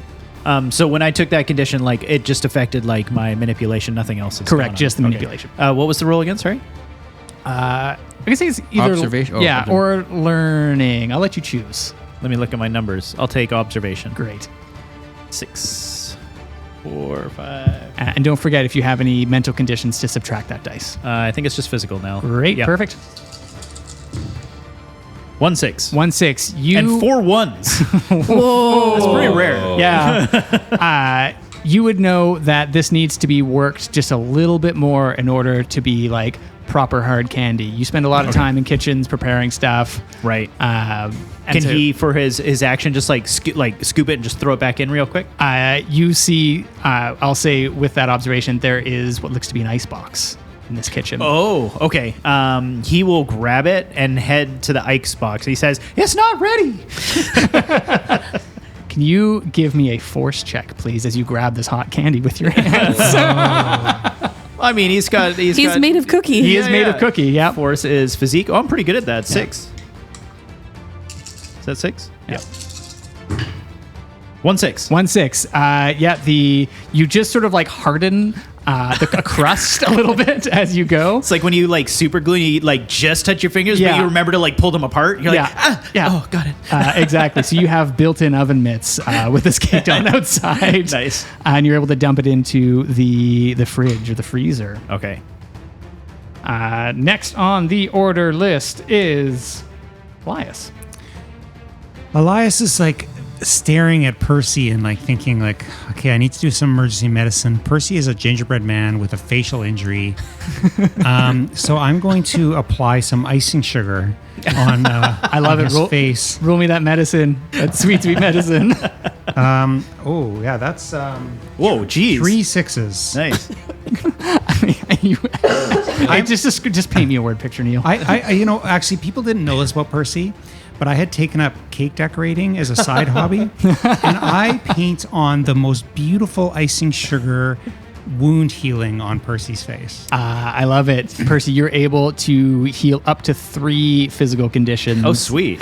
With that. Percy's Okay. going to come back even better looking. Yeah. So I have the +1 physical condition and the manipulation. Yeah, defect. yeah, the manipulation is a It stays. defect. It's permanent. Okay. Yeah. Great. That is Elias's turn. It is Sigmund. Yeah, so I'd imagine that I'm kind of done my part. You of- are done your part. So you see that the candy is in the freezer. Gingerbread. Percy has done it successfully. So, who? I've forgotten. Who's all gingerbread people right now? I'm not. Okay, great. Hands up. We've Sigmund, Percy, and Vic. This is what you get for beating up the candy store guy. Yeah. Beam. I'm So gonna take a shot at the hag just to like try and keep her at bay. I think. Great. Don't fail because it's a melee with Vic. You said you're doing it. You're rolling those dice. Sean's like, we don't have time for hesitation. Oh, and I'm exhausted, so I take 1 out, right? Correct. No, you keep it in. Exhausted's a mental condition, and it's just the physical ones that. No, exhausted's a physical No, condition. plus- Oh, it It is? is, yeah. All right, great. You were right. I was wrong. Sorry, I didn't want us to be right, but I've got 3 6s. 3 Dang. 6s. Would you like to do extra damage or move the hag off of our good friend there? Move. All right. Push. Push. You fire these shots, and in a brief moment, you realize you're almost out of cartridges. You grab one from your pocket, and there's something in your gingerbread pocket. And you take it out and it's chocolate. That's weird. This bullet is covered in chocolate. And then you realize it's one of the bullets that you had left inside of the plant pot. And the chocolate is similar to the really fancy biscuits that you serve in Craigdarroch. And you load this fancy bullet in, take that shot off, and the hag disappears into ash in a moment. It sort of like flies up into the rafters, and you know that it has been dealt with for a moment, but similar to the Yeti, it could be back at any minute. Sweet. So now we have to Why'd you complete the doubt ritual. my You have to bullets? complete. Don't you? Chelsea didn't, but you got to tell Madge because right now she's focused. She's candy making. Madge, you have seen, and I will also say that the gingerbread people revert back to normal people at this moment. I feel great. What is it? Is there something on my face? So Madge is going to go over. Is it looking, the candy's looking ready? It's looking great. She's going to pick it up. She's going to go take it to that sigil. Mm-hmm. She's going to use her rifle to smash into it. Great. Right as she goes to do that, can she take her medicine to give her a +2 for physical? Absolutely, give me that. Okay, so then is that that would be physique? Yep. So Or force, sorry. So yeah, Thank you. physique plus whatever. Yeah. 2.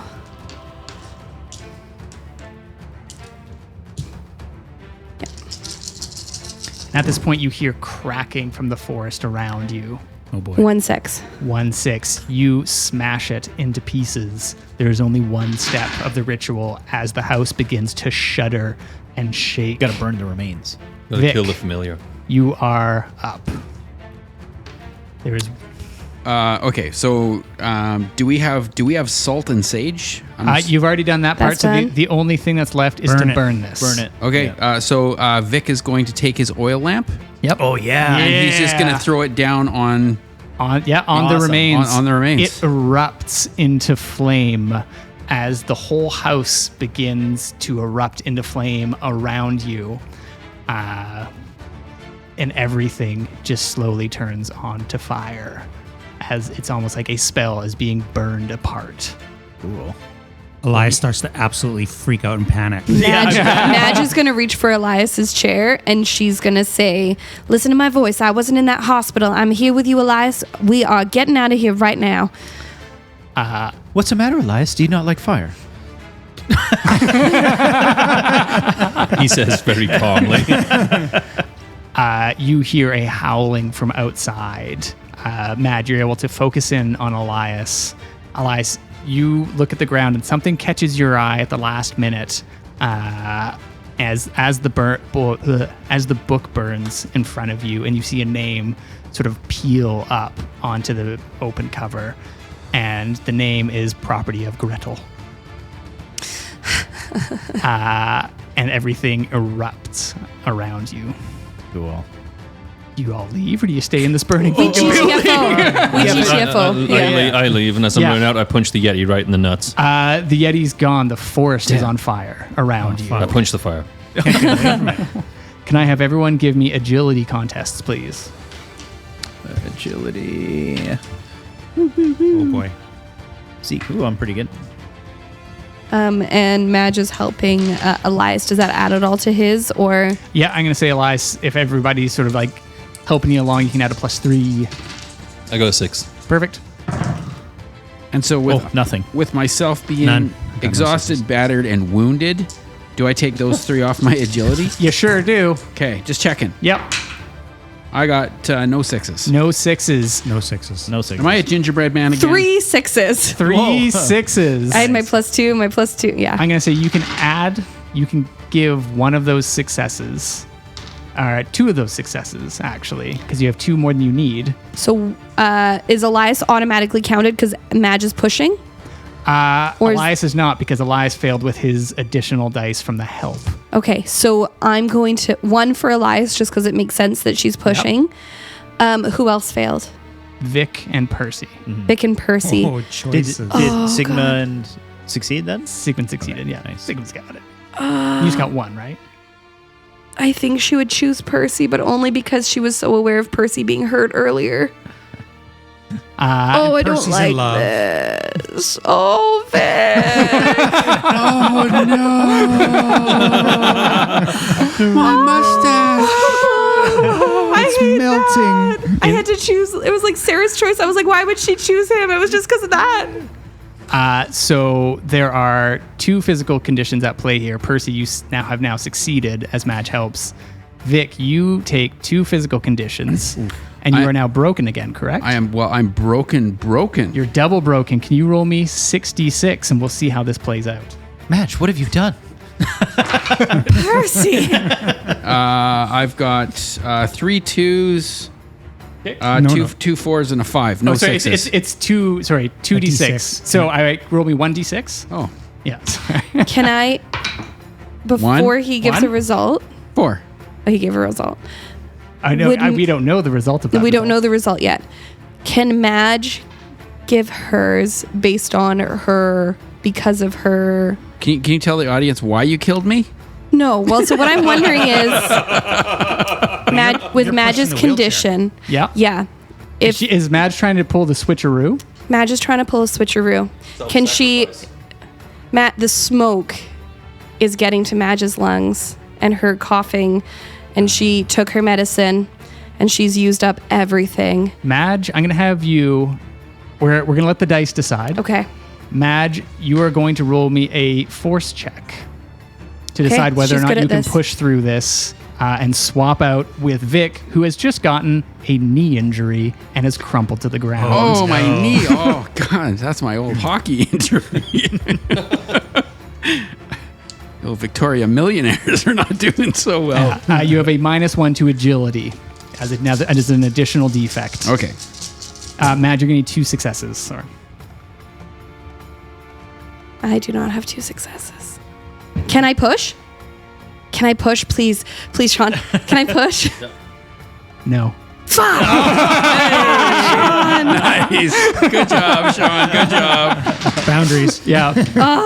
No, the dice. Do the husky voice again. The dice decided. Please, no, it's fair. You It is, all yeah. leave, and you realize that you are down 1 member. Vic, you are broken in the basement with a knee injury in a flaming forest. Okay. Vic, can I? Yeah, go ahead. Can Vic try to crawl out? Vic, I'm going to have you roll me an agility with this -1 penalty, Okay. along with it's going to be a -3 because you're technically broken. So you're going to need a success, and otherwise Vic is going to be trapped down here. And that will be the end of This Vic. is good. So Yeah. he doesn't want to go fast. He just Yep. wants to keep up just to make sure that Madge knows he's right behind her. Talking is a free action. He'll just call it Madge. Madge, why? She just keeps glancing over her shoulder. Who is that? Chelsea's not sleeping tonight. So good. Okay, then I don't know. I can just leave it. Then You are on the I'm not to streets be of this world. and Madge, you hear just Vic in your ears. Why, Vic? Why, Madge? Why, Madge? First Butcher, now fucking Vic. I hate Vaesen. Was it something I said? The way I dressed? Was it my mustache? Matt just quietly closes the door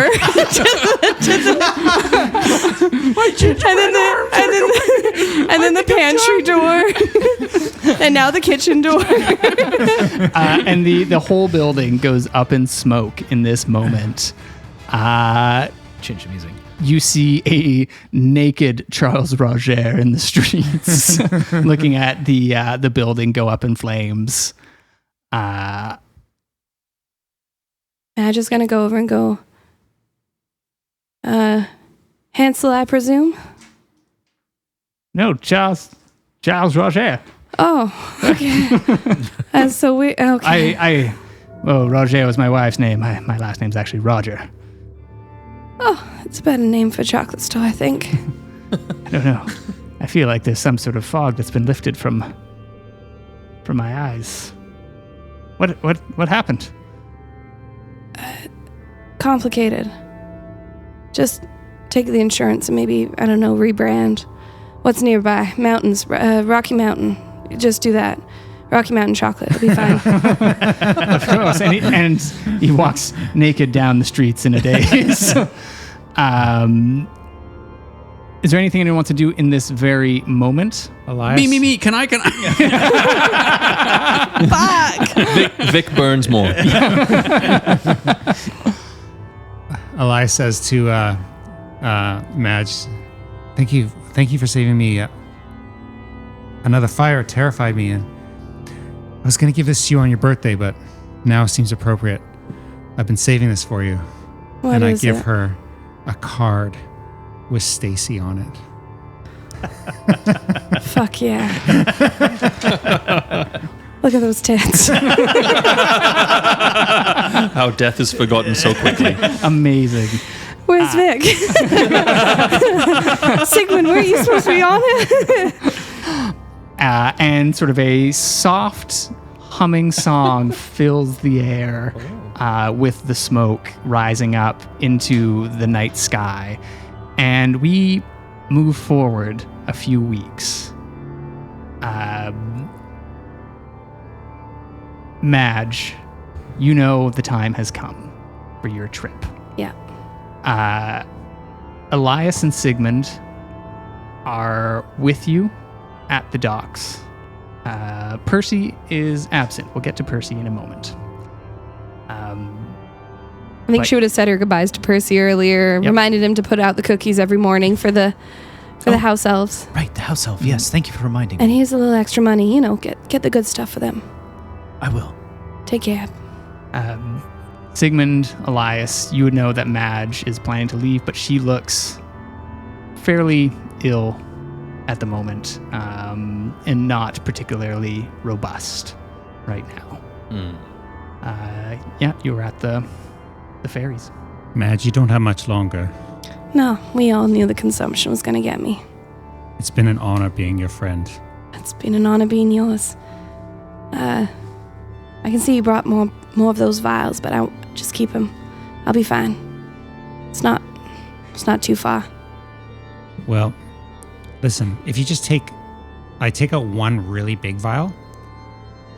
If the pain gets too much, you drink this and you won't feel a thing.